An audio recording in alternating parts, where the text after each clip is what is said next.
السلام عليكم ورحمة الله وبركاته. الحمد لله وكفى والصلاة والسلام على محمد المصطفى وعلى آله وصحبه وبعد. ബഹുമാനമുള്ളവരെ, മദ്ഹബുകളെ കുറിച്ചാണ് കഴിഞ്ഞ ദർസിൽ നാം സംസാരിച്ചത്. അതിൽ ഇമാം അബു ഹനീഫ റഹിമഹുല്ലയുടെ മദ്ഹബിനെയും ഇമാം മാലിക്കിന്റെ മദ്ഹബിനെ കുറിച്ചും നാം പറഞ്ഞു.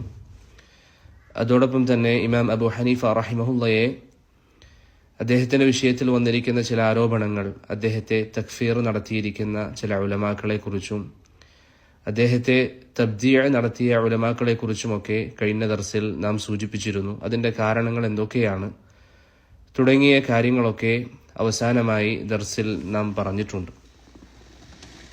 അതോടൊപ്പം തന്നെ ഹനഫി മദ്ഹബും മാലിക്കി മദ്ഹബും ഒക്കെ പറയുന്ന അവരുടെ ഉസൂലുകളിൽ പ്രധാനപ്പെട്ട കാര്യങ്ങൾ എന്തൊക്കെയാണ്, ഹനഫി മദ്ഹബിന്റെ ഉസൂലുകളിൽ മറ്റ് മദ്ഹബുകളിൽ നിന്ന് വ്യത്യസ്തമാകുന്ന കാര്യം എന്താണ്, അതേപോലെ മാലിക്കി മദ്ഹബിലും ബാക്കിയുള്ള മദ്ഹബുകളിൽ നിന്ന് അവർ വ്യത്യസ്തമാകുന്ന ഘടകം ഏതാണ് തുടങ്ങിയ കാര്യങ്ങളൊക്കെയാണ് കഴിഞ്ഞ ദർസിൽ നാം സൂചിപ്പിച്ചത്.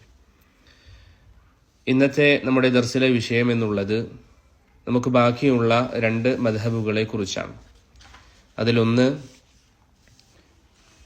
ഷാഫിഈ ഇമാമിന്റെ മദ്ഹബാണ്, രണ്ടാമത്തേത് ഇമാം അഹ്മദ് ബിൻ ഹംബൽ റഹിമഹുല്ലയുടെ മദ്ഹബാണ്. ഈ രണ്ട് മദ്ഹബുകളെ കുറിച്ചാണ് ഇന്ന് ബിഇദ്നില്ലാഹ് നമുക്ക് സംസാരിക്കാനുള്ളത്. അല്ലാഹു സുബ്ഹാനഹു വ തആല നമുക്കേവർക്കും ഉപകാരപ്രദമായ അറിവ് നൽകി അനുഗ്രഹിക്കുമാറാകട്ടെ. കഴിഞ്ഞ ദർസിൽ ഞാൻ സൂചിപ്പിച്ചതുപോലെ ഇത് നാം മനസ്സിലാക്കേണ്ടത് ഒരാവശ്യമാണ്. ഇൽമ പഠിക്കുന്ന വിദ്യാർത്ഥികൾ എന്ന നിലയിൽ നാം ഇതറിഞ്ഞിരിക്കണം. എന്താണ് ഈ മദ്ഹബുകൾ തമ്മിലുള്ള വ്യത്യാസങ്ങൾ? ഒരു വ്യക്തി ഇപ്പോൾ നിങ്ങളോട് ചോദിക്കുകയാണ്, എല്ലാ മദ്ഹബും പറയുന്നത് ഖുർആനും സുന്നത്തുമാണെങ്കിൽ എന്തുകൊണ്ടാണ് ഈ മദ്ഹബുകൾ പരസ്പരം 4 മദ്ഹബായി നിലനിൽക്കുന്നത്, വേറിട്ട് നിൽക്കുന്നത് എന്ന് ചോദിച്ചാൽ അതിന്റെ മറുപടി എന്താണ്? കഴിഞ്ഞ ദർസിൽ നാം പറഞ്ഞതുപോലെ ഈ മദ്ഹബുകൾക്കിടയിൽ അവർ സ്വീകരിച്ചിരിക്കുന്ന ഉസൂലുകളിൽ ചില അഭിപ്രായ വ്യത്യാസങ്ങളുണ്ട്. ഓരോരുത്തരും മനസ്സിലാക്കുന്നതനുസരിച്ച് അവരുടെ ഉസൂലുകളിൽ വ്യത്യാസം വന്നതുകൊണ്ടാണ് ഈ മദ്ഹബുകൾ വേറിട്ട് നിൽക്കുന്നത്. ഹനഫി മദ്ഹബ് വേറെ തന്നെയായി നിൽക്കുന്നു. മാലിക്കി മദ്ഹബും അതുപോലെ തന്നെ ഷാഫിഈ മദ്ഹബും ഹംബലി മദ്ഹബും ഒക്കെ വേറെ വേറെ മദ്ഹബായി നിലനിൽക്കാനുള്ള പ്രധാനപ്പെട്ട ഒരു കാരണം അതിന്റെ ഉസൂലുകളിൽ വ്യത്യാസമുള്ളത് കൊണ്ടാണ്. അതിൽ പ്രധാനപ്പെട്ട വ്യത്യാസങ്ങളാണ് കഴിഞ്ഞ ദർസുകളിൽ നാം സൂചിപ്പിച്ചത്. നാം പറഞ്ഞു, ഇമാം അബു ഹനീഫ റഹിമഹുല്ലയുടെ മദ്ഹബിൽ അവർ ഖിയാസ് ഉപയോഗിക്കുന്ന വിഷയത്തിൽ കുറച്ചധികം വിശാലത കാണിച്ചിരുന്നു. എന്നാൽ മാലിക്കി മദ്ഹബ് മറ്റു മദ്ഹബുകളിൽ നിന്ന് വ്യത്യസ്തമാകുന്ന ഒരു ഘടകം മദീനക്കാരുടെ പ്രവർത്തനങ്ങൾ, ആദ്യ 3 നൂറ്റാണ്ടുകളിലെ മദീനക്കാരുടെ പ്രവർത്തനങ്ങൾ തെളിവായി ഇമാം മാലിക് റഹിമഹുല്ല സ്വീകരിച്ചിരുന്നു. ബാക്കിയുള്ള ഇമാമുമാർ ആ നിലയിൽ അത് സ്വീകരിച്ചിട്ടില്ല. അതുകൊണ്ടാണ് ഈ ഉസൂലുകളിൽ വ്യത്യാസമുള്ളത് കൊണ്ടാണ് ഈ മദ്ഹബുകൾ വേറെയായി നിലനിൽക്കാനുള്ള ഒരു പ്രധാന കാരണം. ഇതോടൊപ്പം ചില ആളുകൾക്ക് ഉണ്ടാകുന്ന ഒരു സംശയമാണ്, അതുകൂടി പറഞ്ഞ് ഇൻഷാ അള്ളാഹ് ഇന്നത്തെ ദർസിലേക്ക് നമുക്ക് പ്രവേശിക്കാം. ചില ആളുകൾക്ക് ഉണ്ടാകാറുള്ള സംശയമാണ്, പൊതുവെ അഹ്ലുസുന്നയുടെ ഉലമാക്കളെ കുറിച്ച് നാം നോക്കുമ്പോൾ ധാരാളം പണ്ഡിതന്മാരുടെ പേര് അതിന്റെ അവസാനത്തിൽ നമുക്ക് ഷാഫിഈ മദ്ഹബിന്റെ പണ്ഡിതൻ, ഉദാഹരണത്തിന് ഇബ്നു കസീർ, അദ്ദേഹം ഷാഫിഈയാണ്. ഇബ്നു അബ്ദുൽ ഹാദി, അദ്ദേഹം ഹംബലിയാണ്. ഇബ്നു റജബ്, അദ്ദേഹം ഹംബലിയാണ്. എന്നിങ്ങനെ പല ഉലമാക്കളുടെയും പേരിന്റെ അവസാനത്തിൽ, ഉദാഹരണത്തിന് സൗദിയിലെ കുറച്ചു വർഷം മുമ്പ് ജീവിച്ച മുഹമ്മദ് ബിൻ അബ്ദുൽ വഹാബ് റഹിമഹുല്ല, അദ്ദേഹം ഹംബലിയാണ്. ഇങ്ങനെ പല ഉലമാക്കളുടെയും പേരുകളിൽ മദ്ഹബ് ചേർത്താറുണ്ട്, മദ്ഹബ് ചേർത്തി പറയാറുണ്ട്. എന്താണ് ഇവരിലേക്ക് മദ്ഹബ് ചേർത്തുന്നതിന്റെ ഉദ്ദേശം? ഈ പറയപ്പെട്ട ഉലമാക്കളിലേക്ക് മദ്ഹബ് ചേർത്തുന്നതിന്റെ ഉദ്ദേശം എന്താണ്? അത് ചില ആളുകൾക്ക് സംശയം ഉണ്ടാകാറുണ്ട്. നിങ്ങൾ മദ്ഹബിനെ അന്ധമായി പിൻപറ്റണ്ട എന്ന് പറയുന്നു, അങ്ങനെയാണെങ്കിൽ ഈ പണ്ഡിതന്മാരൊക്കെ മദ്ഹബ് പിൻപറ്റിയവരല്ലേ എന്ന് ചോദിക്കുന്ന ആളുകൾ. ഇബ്നു അബ്ദുൽ ബർ, അദ്ദേഹം മാലിക്കിയാണ്. അതേപോലെ ഷാഫിഈ മദ്ഹബിലെ ധാരാളം പണ്ഡിതന്മാർ, ഹനഫി മദ്ഹബിലെ ഉലമാക്കൾ, ഇമാം തഹാവി, അദ്ദേഹം ഹനഫിയാണ്. അതിനുള്ള മറുപടി എന്താണെന്നാൽ, നാം ഈ പറയുന്ന ഉസൂലുകൾ ശരിക്കും ശ്രദ്ധിക്കുക. നാം ഈ പറയുന്ന ഉസൂലുകൾ, ഈ ഉസൂലുകൾ അനുസരിച്ച് ഫിഖ്ഹ് പഠിച്ചു, അതിനനുസരിച്ചാണ് അവർ ഫിഖ്ഹിയായ വിഷയങ്ങൾ പഠിക്കാനുള്ള അടിസ്ഥാനമുണ്ടാക്കിയത് എന്ന കാരണത്താലാണ് ആ മദ്ഹബുകളിലേക്ക് അവരെ ചേർത്തി പറയുന്നത്. ഉദാഹരണത്തിന് ഇന്നത്തെ സൗദി അറേബ്യയിൽ പഠിക്കുന്ന ഒരു വിദ്യാർത്ഥിയെ സംബന്ധിച്ചിടത്തോളം, എല്ലായിടത്തും അങ്ങനെയല്ല, ചില സ്ഥലങ്ങളിലൊക്കെ ഹംബലി മദ്ഹബാണ് പ്രധാനമായും പഠിപ്പിക്കുക. ഹംബലി മദ്ഹബാണ് പ്രധാനമായും പഠിപ്പിക്കുക. ഇന്ന് പല സ്ഥാപനങ്ങളിലും അതിൽ മാറ്റം വന്നിട്ടുണ്ട്. മനസ്സിലാകാൻ വേണ്ടി പറയുന്നതാണ്. ഇന്ന് പല സ്ഥാപനങ്ങളിലും ഫിഖ്ഹ് താരതമ്യ പഠനമാണ് അവലംബിക്കുന്നത്. 4 മദ്ഹബുകളെ കുറിച്ചും പഠിപ്പിക്കും. ജാമിഅ ഇസ്ലാമിയയിലും മറ്റുമൊക്കെ 4 മദ്ഹബുകളെ കുറിച്ചും പഠിപ്പിക്കും. എന്നാൽ കുറച്ചു മുമ്പ് വരെ ഉണ്ടായിരുന്ന ഒരു അവസ്ഥ എന്താണെന്നാൽ ഹംബലി ഫിഖ്ഹാണ് ഇവിടെ പഠിപ്പിക്കുക. അപ്പോൾ ഒരു വിദ്യാർത്ഥി ഇവിടെ വന്ന് പഠിക്കുമ്പോൾ അവൻ പഠിക്കുന്നത് ഹംബലി ഫിഖ്ഹിന്റെ ഏതെങ്കിലും ഒരു കിതാബായിരിക്കും. ഹംബലി ഫിഖ്ഹിന്റെ ഉസൂൽ അനുസരിച്ച് എഴുതപ്പെട്ട ഹംബലി ഉലമാക്കൾ എഴുതിയിരിക്കുന്ന കിതാബായിരിക്കും അവൻ പഠിക്കുക. ഏതാണ് ഉസൂലുകൾ? ഞാൻ നേരത്തെ പറഞ്ഞിരിക്കുന്ന ഇപ്പം ഇമാം മാലിക്കിന്റെ ഉസൂൽ അനുസരിച്ച് പഠിക്കുക എന്ന് പറഞ്ഞാൽ ആ പഠിക്കുന്ന പഠിതാവിന്റെ വിഷയത്തിൽ എന്തുണ്ടാകും? മദീനക്കാരുടെ പ്രവർത്തനങ്ങൾ, ആദ്യത്തെ 3 നൂറ്റാണ്ടിലുള്ള മദീനക്കാരുടെ പ്രവർത്തനങ്ങൾ അനുസരിച്ച് ആ ഫിഖ്ഹിന്റെ കിതാബിൽ ഉണ്ടാവും. ഉദാഹരണത്തിന് ആദ്യത്തെ 3 നൂറ്റാണ്ടിൽ മദീനക്കാർ ചെയ്തിരിക്കുന്ന ഒരു പ്രവർത്തനം അത് തെളിവായിക്കൊണ്ട് മാലിക്കി മദ്ഹബിൽ ഉദ്ധരിക്കും. അപ്പോൾ അത് പഠിക്കുന്ന ഒരു വിദ്യാർത്ഥി ആ മദ്ഹബാണ് പഠിക്കുക. അതുപോലെ സൗദി അറേബ്യയിലടക്കം പല രാജ്യങ്ങളിലും ഹംബലി ഫിഖ്ഹ് അവലംബിച്ചുകൊണ്ട് പഠിപ്പിച്ചിരുന്നു. അപ്പോൾ അത് പഠിക്കുന്ന വിദ്യാർത്ഥി ഹംബലി ഫിഖ്ഹ് അനുസരിച്ചാണ്, അതിന്റെ ഉസൂലുകൾ അനുസരിച്ചാണ് അവൻ പഠിക്കുക. അതാണ് ആ മദ്ഹബുകളിലേക്ക് ചേർത്തി പറയാനുള്ള കാരണം. അഥവാ അവർ ഫിഖ്ഹ് പഠിക്കാൻ ഈ മദ്ഹബിന്റെ ഉസൂലുകൾ സ്വീകരിച്ചു എന്നർത്ഥം. ഫിഖ്ഹ് പഠിക്കാൻ ഈ മദ്ഹബിന്റെ ഉസൂലുകൾ സ്വീകരിച്ചു എന്നർത്ഥം. അതല്ലാതെ അന്ധമായി തെളിവുകളെ തള്ളിക്കൊണ്ട് മദ്ഹബിന്റെ പിന്നാലെ പോകുന്നു എന്നല്ല അതുകൊണ്ടുള്ള ഉദ്ദേശം. ഇബ്നു കസീർ റഹിമഹുല്ലാ ഷാഫിഈയാണ് എന്ന് പറഞ്ഞാൽ അദ്ദേഹം ഷാഫിഈ മദ്ഹബിന്റെ ഉസൂലുകൾ അനുസരിച്ചാണ് അദ്ദേഹം വളർന്നത്. അതാണ് അദ്ദേഹത്തിന്റെ അടിസ്ഥാനം. അതുപോലെ തന്നെ ഇബ്നു അബ്ദുൽ ഹാദി, അതുപോലെ ഇമാം തഹാവിയെ കുറിച്ച് അദ്ദേഹം ഹനഫിയാണെന്ന് പറഞ്ഞാൽ ഹനഫി മദ്ഹബിന്റെ ഉസൂലുകളാണ് അദ്ദേഹം അടിസ്ഥാനമായി പഠിച്ചത്. അതനുസരിച്ചാണ് അദ്ദേഹം ഫിഖ്ഹ് പറയാറുള്ളത്. പക്ഷേ തെളിവ് അദ്ദേഹത്തിന് ബോധ്യപ്പെട്ട് കഴിഞ്ഞാൽ അവിടെ മദ്ഹബ് മാറ്റി തെളിവ് സ്വീകരിക്കും. ഈ ഒരു വിഷയം നാം മനസ്സിലാക്കണം. അതുകൊണ്ടാണ് പല ഉലമാക്കളെയും നാം ഓരോരോ മദ്ഹബുകളിലേക്ക് ചേർത്തി പറയുന്നത്. തയ്യിബ്, അത് കഴിഞ്ഞാൽ ഇന്നത്തെ നമ്മുടെ വിഷയം, ദർസിന്റെ വിഷയമായ ഷാഫിഈ മദ്ഹബിനെ കുറിച്ചാണ്. മൂന്നാമത്തെ മദ്ഹബായ ഷാഫിഈ മദ്ഹബിനെ കുറിച്ചാണ് ഇനി നമുക്ക് പറയാനുള്ളത്. കഴിഞ്ഞ 2 ദർസുകളിൽ ഇമാം അബു ഹനീഫയുടെയും ഇമാം മാലിക് ഇബ്നു അനസിന്റെയും മദ്ഹബുകളെ കുറിച്ച് പറഞ്ഞു. അത് നിങ്ങൾ മനസ്സിലാക്കിയിട്ടുണ്ടാകും എന്ന് തന്നെയാണ് വിശ്വസിക്കുന്നത്. ആർക്കെങ്കിലും സംശയങ്ങൾ ഉണ്ട് എങ്കിൽ അവസാനം ചോദിക്കാം. അതോടൊപ്പം ഉണർത്താനുള്ളൊരു കാര്യം, ബിഇദ്നില്ലാഹ് ഞാൻ ഇന്നത്തെ ദർസ് കഴിഞ്ഞാൽ വരുന്ന 1-2 ആഴ്ചകളിലായി കഴിഞ്ഞ ദർസുകളൊക്കെ ഇൻഷാ അള്ളാഹ് നമ്മുടെ ഈ ചാനലിൽ അപ്ലോഡ് ചെയ്യും. അതോടൊപ്പം തന്നെ ഇതുവരെ നാം പഠിച്ചിരിക്കുന്ന കാര്യങ്ങളിൽ നിന്ന് പ്രധാനമായും നാം ശ്രദ്ധിക്കേണ്ട കാര്യങ്ങൾ, അത് എത്രത്തോളം ഓരോരുത്തരും മനസ്സിലാക്കിയിട്ടുണ്ട് എന്നറിയാൻ ചില ചോദ്യങ്ങളും ഞാൻ ബിഇദ്നില്ലാഹ് ഒരു PDF ആയിട്ടോ മറ്റോ അതിൽ അപ്ലോഡ് ചെയ്യും. അപ്പോൾ ഓരോരുത്തരും അതൊന്ന് ഡൗൺലോഡ് ചെയ്ത് അതിൽ ഉത്തരം എഴുതി എനിക്ക് പേഴ്സണലായിട്ട് അയക്കുക. നമ്മൾ ഇതുവരെ പഠിച്ചിരിക്കുന്ന കാര്യങ്ങൾ, ഇപ്പോൾ ഉദാഹരണത്തിന് കാലഗ്രഹണപ്പെട്ടു പോയ മദ്ഹബുകളെ കുറിച്ച് ചില മദ്ഹബുകളുടെ പേരുകൾ നമ്മൾ പരാമർശിച്ചിരുന്നു. അത് ഏതൊക്കെയാണ് ആ മദ്ഹബുകൾ?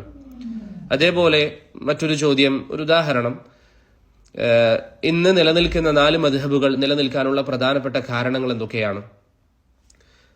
അങ്ങനെയുള്ള ചില ചോദ്യങ്ങൾ പരിശുദ്ധ ഖുർആന്റെ ക്രോഡീകരണവുമായി ബന്ധപ്പെട്ട് നാം സംസാരിച്ചിരുന്നു. അങ്ങനെയുള്ള ചില ചോദ്യങ്ങൾ ബിഇദ്നില്ലാഹ് ഒരു PDF എഴുതിയിട്ട് ഞാൻ ഇൻഷാ അള്ളാഹ് ചാനലിൽ അപ്ലോഡ് ചെയ്യും. അതുപോലെ തന്നെ മദ്രസയിലും ഇൻഷാ അള്ളാഹ് ഞാൻ അയക്കാം. അത് എല്ലാവരും വായിക്കുകയും അതിന്റെ ഉത്തരം ഒരു നിശ്ചിത ദിവസം എടുത്ത് അതിന്റെ ഉത്തരം എഴുതിയിട്ട് അയക്കുക. ഇതാരുടെയും വിവരം അളക്കാനോ അല്ലെങ്കിൽ ആരാണ് മറ്റൊരാളേക്കാൾ കൂടുതൽ പഠിച്ചത് എന്നറിയാനോ ഒന്നുമല്ല, മറിച്ച് എല്ലാവരും വിഷയത്തിൽ ഒരു ഗൗരവം കാണിക്കാനും പഠിക്കുന്ന ഇൽമ് മുറാജഅ ചെയ്തു എന്നൊരു ഉറപ്പുണ്ടാകാനും വേണ്ടിയാണ് ഇങ്ങനെ ഒരു കാര്യം ചെയ്യാമെന്ന് തീരുമാനിച്ചത്. അതോടൊപ്പം ഒരു കാര്യം സൂചിപ്പിക്കാനുള്ളത്, നാം എത്ര തന്നെ ഇൽമിന്റെ മജാലിസുകളിൽ ഇരിക്കുന്നവരാണെങ്കിലും പഠിക്കുന്ന ഇൽമുകൾ മുറാജഅ ചെയ്യുന്നില്ല എങ്കിൽ, പഠിക്കുന്ന കാര്യങ്ങൾ മുറാജഅ ചെയ്യുന്നില്ല എങ്കിൽ അത് നിലനിൽക്കുകയില്ല. അതുകൊണ്ട് നിർബന്ധമായും നാം പഠിക്കുന്ന കാര്യങ്ങൾ മുറാജഅ ചെയ്യണം. എന്തൊക്കെയാണ് നാം പഠിക്കുന്നത്? എല്ലാ കാര്യങ്ങളും മുറാജഅ ചെയ്യണം. ഇത് ഇബാദത്താണ്. ഇൽമ പഠിക്കുക എന്നുള്ളത് ഇബാദത്താണ്, അംബിയാക്കളുടെ അനന്തരാവകാശമാണ്. നബി സല്ലല്ലാഹു അലൈഹി വസല്ലം തങ്ങൾ പറഞ്ഞതുപോലെ അംബിയാക്കൾ ഈ ഭൂമിയിൽ വിട്ടേച്ചു പോയത് ശർഈയായ വിജ്ഞാനമാണ്. ആ വിജ്ഞാനം പഠിക്കാൻ ഒരു സമയം നാം കണ്ടെത്തുക എന്ന് പറയുന്നത് വലിയ അമലാണ്. അതുകൊണ്ടാണ് ഒന്നാമത്തെ ദർസിൽ ഞാൻ സൂചിപ്പിച്ചത്, ഓരോരോ ദിവസവും നമ്മുടെ നിയ്യത്തിനെ നാം പുതുക്കേണ്ടി വരും. എല്ലാ ദിവസവും നമ്മുടെ നിയ്യത്തിനെ പുതുക്കണം. ഒരു ദർസ് നടക്കുന്നു, അതിലിതാ നമ്മൾ പങ്കുചേരുന്നു എന്നൊരു നിയ്യത്തിൽ മാത്രം ഇരുന്നാൽ പോരാ. മറിച്ച് ഞാൻ അള്ളാഹുവിന്റെ വജൂഹ് ഉദ്ദേശിച്ചുകൊണ്ട് ഈ അറിവ് പഠിക്കുന്നതാണ്, എനിക്ക് അള്ളാഹുവിന്റെ ദീനിനെ കുറിച്ച് കൂടുതൽ കാര്യങ്ങൾ അറിയണം എന്നൊരു താല്പര്യത്തോടു കൂടി അള്ളാഹുവിന്റെ ദീൻ പഠിക്കാനും പഠിച്ചത് നിലനിർത്താൻ ആവശ്യമായ മാർഗങ്ങൾ സ്വീകരിക്കാനും നാം പരിശ്രമിക്കണം. ഇത് ഇബാദത്താണ്. സുന്നത്ത് നിസ്കാരങ്ങളെക്കാളും അള്ളാഹുവിങ്കിൽ മഹത്വമുള്ളത് ഇൽമ പഠിക്കലാണ് എന്ന് ആധാറുകളിലും അതുപോലെ തന്നെ ചില ഹദീസുകളുടെ ആശയങ്ങളിലൊക്കെ നമുക്ക് മനസ്സിലാക്കാൻ സാധിക്കുന്നതാണ്. അതുകൊണ്ട് സഹോദരങ്ങളെ, ആ വിഷയത്തിൽ ഒരു കുറവ് വരുത്താൻ പാടില്ല. തയ്യിബ്, ഇന്നത്തെ നാം പഠിക്കുന്ന ഒന്നാമത്തെ മദ്ഹബ് ഇമാം ഷാഫിഈ റഹിമഹുള്ളയുടെ മദ്ഹബിനെ കുറിച്ചാണ്. അൽ മദ്ഹബു ഷാഫിഈ. കേരളക്കാരായ നമ്മെ സംബന്ധിച്ചിടത്തോളം ആ മദ്ഹബിനെ കുറിച്ച് അറിയുക എന്നുള്ളത് നല്ലതാണ്. കാരണം നമ്മുടെ നാട്ടിൽ ജനങ്ങളൊക്കെ പൊതുവിൽ സ്വീകരിച്ചു വരുന്ന, അല്ലെങ്കിൽ ബഹുഭൂരിപക്ഷം മുസ്ലിമീങ്ങളും സ്വീകരിച്ചു വരുന്ന മദ്ഹബ് ഷാഫിഈ ഇമാമിന്റെ മദ്ഹബാണ്. ഈ മദ്ഹബിന്റെ ഇമാം എല്ലാവർക്കും അറിയാവുന്നതുപോലെ തന്നെ ഇമാം അബു അബ്ദുല്ല മുഹമ്മദ് ബിൻ ഇദ്രീസ് അശ്ശാഫിഈ റഹിമഹുള്ളയാണ്. ഇമാം അബു അബ്ദുല്ല മുഹമ്മദ് ബിൻ ഇദ്രീസ് അശ്ശാഫിഈ റഹിമഹുള്ളയാണ്. അദ്ദേഹത്തിന്റെ ഒരു പ്രത്യേകത എന്താണെന്നാൽ, അദ്ദേഹം റസൂലുള്ളാഹി സ്വല്ലല്ലാഹു അലൈഹി വസല്ലമ തങ്ങളുടെ കുടുംബമാണ്. ഇമാം ഷാഫിഈ റഹിമഹുല്ലാ റസൂലുള്ളാഹി സ്വല്ലല്ലാഹു അലൈഹി വസല്ലമ തങ്ങളുടെ കുടുംബമാണ്. പ്രവാചകന്റെ കുടുംബമായിരിക്കുക എന്ന് പറയുന്നത് ഒരു വ്യക്തിക്ക് ലഭിക്കുന്ന ഫضലാണ്. പ്രവാചകൻ സല്ലല്ലാഹു അലൈഹി വസല്ലമ തങ്ങളുടെ കുടുംബമായിരിക്കുക എന്ന് പറയുന്നത് ഒരു വ്യക്തിക്ക് അല്ലാഹു സുബ്ഹാനഹു വ തആല നൽകുന്ന ഫضലാണ്. ചില ആളുകളെങ്കിലും അതിനെക്കുറിച്ചൊരു ധാരണയില്ലാത്തവരുണ്ടായേക്കാം. സംസാരം കേൾക്കുന്ന ചില ആളുകളെങ്കിലും അതിനെക്കുറിച്ച് ഒരു ധാരണയില്ലാത്തവർ ആയേക്കാം. ചിലരൊക്കെ പറയുന്നത് കേൾക്കാറുണ്ട്, നബി കുടുംബമായിട്ട് എന്ത് കാര്യം എന്ന ഒരു സ്വരം ചില ആളുകളിൽ കേൾക്കാറുണ്ട്. അത് ശരിയല്ല. നബി സല്ലല്ലാഹു അലൈഹി വസല്ലമ തങ്ങളെ കുടുംബത്തിനെ ബഹുമാനിക്കുക എന്നുള്ളത് ഈമാനിന്റെ ഭാഗമാണ്. പ്രവാചകന്റെ കുടുംബത്തിനെ ആദരിക്കുകയും ബഹുമാനിക്കുകയും ചെയ്യുക എന്നുള്ളത് ഈമാനിന്റെ ഭാഗമാണ്. ഷെയ്ഖുൽ ഇസ്ലാം ഇബ്നു തൈമിയ്യ റഹിമഹുല്ലാ അദ്ദേഹത്തിന്റെ മജ്മൂഉൽ ഫതാവയിൽ പറയുന്നതായി കാണാം, തജിബു മുവാലാതുഹും വ മഹബ്ബതുഹും. അവരെ ഇഷ്ടപ്പെടുകയും അവരോട് ബന്ധം പുലർത്തുകയും ചെയ്യുക എന്നുള്ളത് നിർബന്ധമാണ്. നബി സല്ലല്ലാഹു അലൈഹി വസല്ലമ തങ്ങളുടെ കുടുംബത്തിനോട് ബന്ധം പുലർത്തലും അവരെ ഇഷ്ടപ്പെടലും നിർബന്ധമാണ് എന്ന് ഇബ്നു തൈമിയ്യ റഹിമഹുല്ലാ അദ്ദേഹത്തിന്റെ മജ്മൂഉൽ ഫതാവയിൽ പറയുന്നുണ്ട്. സമാനമായ ആശയം അദ്ദേഹം വാസിത്തിയയിലും സ്ഥാപിക്കുന്നതായി നമുക്ക് കാണാൻ സാധിക്കും. അബൂബക്കർ അസ്-സിദ്ദീഖ് റളിയല്ലാഹു അൻഹു പറയുന്ന ഒരു വാക്ക് വളരെ പ്രസിദ്ധമാണ്. നിങ്ങളിൽ പലരും അത് കേട്ടിട്ടുണ്ടാകാം. അദ്ദേഹം പറയാറുണ്ട്, വല്ലദീ നഫ്സി ബിയദി, അല്ലാഹുവിൽ തന്നെയാണ് സത്യം, അല്ലാഹുവിൽ തന്നെയാണ് സത്യം, ലഖറാബതു റസൂലില്ലാഹി സ്വല്ലല്ലാഹു അലൈഹി വസല്ലമ അഹബ്ബു ഇലയ്യ അൻ അസില മിൻ ഖറാബതി. എന്റെ കുടുംബബന്ധം നിലനിർത്തുന്നതിനേക്കാളും നബി സല്ലല്ലാഹു അലൈഹി വസല്ലമ തങ്ങളുടെ കുടുംബബന്ധം നിലനിർത്തുന്നതാണ് എനിക്കിഷ്ടമെന്ന് അള്ളാഹുവിൽ സത്യം ചെയ്തുകൊണ്ട് മഹാനായ അബൂ ഹുറൈറ റളിയല്ലാഹു അൻഹു, അബൂബക്കർ സിദ്ദീഖ് റളിയല്ലാഹു അൻഹു പറയാറുള്ളതായി ഇമാം ബുഖാരി റഹിമഹുല്ലാ ഉദ്ധരിക്കുന്ന ഒരു അഥറിൽ നമുക്ക് കാണാൻ സാധിക്കും. ഹാഫിദ് ഇബ്നു ഹജർ അൽ അസ്ഖലാനി റഹിമഹുല്ലാ അദ്ദേഹത്തിന്റെ ഫത്ഹുൽ ബാരിയിൽ പ്രവാചക കുടുംബത്തോട് നാം സ്നേഹം വെച്ചു പുലർത്തേണ്ട വിഷയത്തെക്കുറിച്ച് സംസാരിക്കുമ്പോൾ അദ്ദേഹം പറഞ്ഞതായി കാണാം, യഹ്ഫദുല്ലാഹ ഫീഹിം, അള്ളാഹുവിന്റെ പ്രവാചകന്റെ കുടുംബത്തിന്റെ കാര്യത്തിൽ നിങ്ങൾ അള്ളാഹുവിനെ സൂക്ഷിക്കുക. വലാ തുഅ്ദൂഹും, അവരെ നിങ്ങൾ വേദനിപ്പിക്കാനും ദ്രോഹിക്കാനും പാടില്ല. വലാ തുസീഉ ഇലൈഹിം, അവരിലേക്ക് നിങ്ങൾ മോശം കാണിക്കരുത്, അവരോട് നിങ്ങൾ മോശമായി പെരുമാറാൻ പാടില്ല എന്ന് ഹാഫിദ് ഇബ്നു ഹജർ റഹിമഹുല്ലാ ഫത്ഹുൽ ബാരിയിൽ പ്രവാചക കുടുംബത്തിനോടുള്ള നമ്മുടെ ബാധ്യതകൾ വിശദീകരിക്കുന്ന ചില ആധാറുകളിൽ സംസാരിക്കുന്നതായി നമുക്ക് കാണാം. അതുകൊണ്ട് പ്രിയപ്പെട്ടവരെ, പ്രവാചക കുടുംബത്തിനോട് ബഹുമാനമുണ്ടാവുക എന്നുള്ളത് ഈമാനിന്റെ ഭാഗമാണ്. അത് സഹാബത്തിന്റെ ചര്യയാണ്. അബൂബക്കർ റളിയല്ലാഹു അൻഹുവിന്റെ വാക്ക് ഇവിടെ നമ്മൾ പറഞ്ഞു. അദ്ദേഹത്തിന്റെ കുടുംബ ബന്ധത്തിനേക്കാളും അദ്ദേഹം വില നൽകിയത് നബി സല്ലല്ലാഹു അലൈഹി വസല്ലം തങ്ങളുടെ കുടുംബത്തിനെയാണ്. ഷെയ്ഖുൽ ഇസ്ലാം ഇബ്നു തൈമിയ്യ റഹിമഹുല്ലാ അദ്ദേഹത്തിന്റെ വളരെ പ്രസിദ്ധമായ ഇഖ്തിലാഉസ് സിറാത്തൽ മുസ്തഖീം എന്ന കിതാബിൽ ഇബ്നു തൈമിയ്യ റഹിമഹുല്ലാ നബി സല്ലല്ലാഹു അലൈഹി വസല്ലം തങ്ങളുടെ കുടുംബത്തിന്റെ പ്രാധാന്യം വിശദീകരിക്കുന്നുണ്ട്. അതിൽ അദ്ദേഹം പറയുന്ന ഒരു കാര്യം, മഹാനായ ഉമർ ഇബ്നുൽ ഖത്താബ് റളിയല്ലാഹു അൻഹുവിന്റെ കാലഘട്ടത്തിൽ നിങ്ങൾക്ക് ഒക്കെ അറിയാം, അദ്ദേഹത്തിന്റെ കാലഘട്ടത്തിലാണ് ദീവാനുൽ അതാ വന്നത്. ദീവാനുൽ അതാ എന്ന് പറഞ്ഞാൽ ധനകാര്യ വകുപ്പ് എന്നൊക്കെ നമ്മൾ ഇന്ന് പറയാറുള്ളൊരു സമ്പ്രദായം. ധനകാര്യ വകുപ്പ് എന്നൊക്കെ നമ്മൾ ഇന്ന് പറയാറുണ്ടല്ലോ. ആളുകൾക്ക് ശമ്പളം നിശ്ചയിക്കുന്നതും ആളുകൾക്ക് ശമ്പളം അവരുടെ ജോലി അനുസരിച്ച് വീതിക്കുന്നതുമൊക്കെയായ ഒരു ഏർപ്പാട്, അത് എഴുതി വെക്കുന്ന, അതുമായി ബന്ധപ്പെട്ട ഒരു ഇടപാട് വന്നിരിക്കുന്നത് ഉമർ ബിൻ അൽ ഖത്താബ് റളിയല്ലാഹു അൻഹുവിന്റെ കാലഘട്ടത്തിലാണ്. അതിൽ ഉമർ റളിയല്ലാഹു അൻഹു ആളുകളുടെ പേരുകൾ എഴുതുമ്പോൾ ആർക്കൊക്കെയാണ് മാസത്തിൽ വേതനം നൽകേണ്ടത് എന്നതിനെക്കുറിച്ച് അദ്ദേഹം എഴുതി വെക്കുമ്പോൾ അദ്ദേഹം മുൻഗണന നൽകിയത് നബി സല്ലല്ലാഹു അലൈഹി വസല്ലം തങ്ങളുടെ കുടുംബത്തിനാണ്. അദ്ദേഹം ആ എഴുത്തിൽ മുൻഗണന നൽകിയത് റസൂലുള്ളാഹി സ്വല്ലല്ലാഹു അലൈഹി വസല്ലം തങ്ങളുടെ കുടുംബത്തിനായിരുന്നു എന്ന് ആസാറുകളിൽ നമുക്ക് കാണാം. ഷെയ്ഖുൽ ഇസ്ലാം അദ്ദേഹത്തിന്റെ ഇഖ്തിലാഉസ് സിറാത്തൽ മുസ്തഖീമിൽ ഈ വിഷയം ഉദ്ധരിക്കുകയും ചെയ്തിട്ടുണ്ട്. അതുകൊണ്ട് നാം പറയുന്ന വാക്കുകൾ എപ്പോഴും ശ്രദ്ധിക്കണം. ഒരു വ്യക്തിയിൽ ശർഇന് എതിരായ പ്രവർത്തനങ്ങൾ കണ്ടാൽ നമുക്ക് എന്ത് പറയാം? അത് ശരിയല്ല എന്ന് പറയാം, അത് തെറ്റാണ് എന്ന് പറയാം. പക്ഷേ അതിനപ്പുറമുള്ള വാക്കുകൾ, നബി സല്ലല്ലാഹു അലൈഹി വസല്ലം തങ്ങളുടെ കുടുംബമായതുകൊണ്ട് ഒരു മെച്ചവുമില്ല, പ്രവാചകന്റെ കുടുംബമായതുകൊണ്ട് എന്ത് നേട്ടമാണ്, തുടങ്ങിയ സംസാരങ്ങൾ എപ്പോഴും നമ്മൾ ശ്രദ്ധിക്കണം. ഒരു വ്യക്തി കാഫിറാണെങ്കിൽ ആ വ്യക്തി പ്രവാചകന്റെ കുടുംബമാണ് എന്നതുകൊണ്ട് പ്രത്യേകിച്ച് ആ വ്യക്തിക്ക് ഒരു കറാമത്തുമില്ല. നബി സല്ലല്ലാഹു അലൈഹി വസല്ലം തങ്ങളുടെ കുടുംബമാണ് അബൂലഹബ്. പക്ഷെ ഖുർആനിൽ അവനെ ശപിച്ചുകൊണ്ട് അല്ലാഹു സുബ്ഹാനഹു വതആല ആയത്ത് അവതരിപ്പിച്ചിട്ടുണ്ട്. പക്ഷേ നിരുപാധികം പ്രവാചകന്റെ കുടുംബത്തിന് യാതൊരു ശ്രേഷ്ഠതയുമില്ല, അവരോട് നമുക്കൊരു ബാധ്യതയുമില്ല എന്ന് പറയുന്ന സംസാരം എപ്പോഴും നാം ശ്രദ്ധിക്കണം. നബി സല്ലല്ലാഹു അലൈഹി വസല്ലം തങ്ങളുടെ കുടുംബത്തിന് ശർഅ് ഫളൽ നൽകിയിട്ടുണ്ട്. ആ ഫളൽ നാമും നൽകാൻ ബാധ്യസ്ഥരാണ്. വേറെയും ധാരാളം അഹ്കാമുകൾ അവരുമായി ബന്ധപ്പെട്ടുണ്ട്. ഉദാഹരണത്തിന് യുദ്ധമുതലിൽ നിന്ന് അവർക്കുള്ള വിഹിതം, അങ്ങനെ പല വിഷയങ്ങളും അവരുമായി ബന്ധപ്പെട്ട് ശർഇന്റെ അധ്യാപനങ്ങളിൽ നമുക്ക് കാണാം. സമയത്തിന്റെ പരിമിതി കാരണം വിശദീകരിക്കുന്നില്ല. അപ്പോൾ ആ ഒരു വിഷയം നാം മനസ്സിലാക്കി വെക്കുക. തയ്യിബ്, ഇതൊക്കെ പറയാനുള്ള കാരണം എന്താണ്? ഇമാം ഷാഫിഈ റഹിമഹുല്ലാ, അബൂ അബ്ദുല്ലാ മുഹമ്മദ് ബിൻ ഇദ്രീസ് എന്നാണ് അദ്ദേഹത്തിന്റെ പേര്. അദ്ദേഹം പ്രവാചക കുടുംബത്തിൽപ്പെട്ട വ്യക്തിയാണ്. അദ്ദേഹം പ്രവാചകന്റെ കുടുംബത്തിൽപ്പെട്ട വ്യക്തിയാണ്. അദ്ദേഹം ഹിജറ 150 ജനിക്കുന്നത്. ഹിജറ 150 അദ്ദേഹം ജനിക്കുന്നത്. ഗസയിലാണ് അദ്ദേഹം ജനിച്ചത്. ഫലസ്തീനിലെ ഗസയിലാണ് ഇമാം ഷാഫിഈ റഹിമഹുല്ലാ ജനിച്ചത്. അദ്ദേഹത്തിന് 2 വയസ്സ് പ്രായമുണ്ടായിരിക്കുമ്പോഴാണ് അദ്ദേഹത്തിന്റെ ഉമ്മ അദ്ദേഹത്തെയും കൂട്ടി മക്കയിലേക്ക് പോകുന്നത്. 2 വയസ്സ് പ്രായമുണ്ടാകുമ്പോൾ അദ്ദേഹത്തിന്റെ ഉമ്മ അദ്ദേഹത്തെയും കൂട്ടി മക്കയിലേക്ക് പോവുകയും മക്കയിൽ ചെന്ന് ഇൽമ പഠിക്കാനും അറിവ് കരസ്ഥമാക്കാനും അദ്ദേഹത്തിന്റെ ഉമ്മ സാഹചര്യങ്ങളും സൗകര്യങ്ങളും ഒരുക്കി കൊടുത്തു. അവർ പാവപ്പെട്ട ഒരു കുടുംബമായിരുന്നു. ഇമാം ഷാഫിഈയുടേത് പാവപ്പെട്ട ഒരു കുടുംബമാണ്. അതുകൊണ്ട് തന്നെ ആ കാലഘട്ടത്തിൽ നിലനിന്നിരുന്ന ഒരു സമ്പ്രദായം, അല്ലെങ്കിൽ പല പണ്ഡിതന്മാരും സ്വീകരിച്ചിരുന്ന ഒരു സമ്പ്രദായമാണ്, ദീന് പഠിപ്പിക്കുന്നതിന്റെ പേരിൽ അവർ ശമ്പളം വാങ്ങിക്കാറുണ്ട്, അല്ലെങ്കിൽ അതിന് പകരമായി എന്തെങ്കിലും അവർക്ക് നൽകുന്ന ഒരു സമ്പ്രദായം ഉണ്ടായിരുന്നു.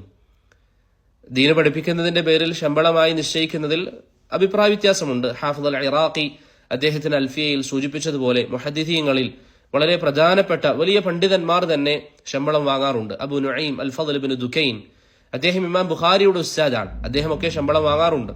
ചില അദ്ദേഹത്തിന്റെ ചരിത്രം പരാമർശിക്കുന്ന ഗ്രന്ഥങ്ങളിൽ കാണാം, ചില ആളുകൾ അദ്ദേഹത്തിന്റെ അരികിൽ വന്ന് നിങ്ങൾ എന്തിനാണ് ശമ്പളം വാങ്ങിക്കുന്നത്, ദീനല്ലേ പഠിപ്പിക്കുന്നത് എന്ന നിലയിൽ ചോദിക്കുമ്പോൾ അദ്ദേഹം തിരിച്ചു ചോദിക്കാറുണ്ട്, എന്റെ മക്കൾക്ക് അവർക്ക് ഭക്ഷണം വാങ്ങി നൽകാൻ വേറെ ആരാണുള്ളത്? കാരണം ഇവർ എപ്പോഴും ദീനിന്റെ മേഖലയിൽ വ്യാപൃതരാണ്. മറ്റുള്ളവർ അവർക്ക് പ്രത്യേകിച്ച് ശമ്പളമോ മറ്റോ ഒന്നുമില്ല എങ്കിൽ എങ്ങനെയാണ് അവരുടെ കുടുംബത്തിന് അവർക്ക് ചിലവ് കൊടുക്കാൻ സാധിക്കുക എന്ന് അബൂ നുഈം അൽ ഫദ്ൽ ഇബ്നു ദുകൈൻ റഹിമഹുല്ലാ പറയാറുള്ളതായി അദ്ദേഹത്തിന്റെ ചില ചരിത്രങ്ങളിൽ കാണാം. എന്നിരുന്നാലും ആ വിഷയത്തിൽ അഭിപ്രായ ഭിന്നതയുണ്ട്. ഹാഫിദ് അൽ ഇറാഖി അദ്ദേഹത്തിന്റെ അൽഫിയയിൽ അത് വിശദീകരിച്ചതായി നമുക്ക് കാണാം.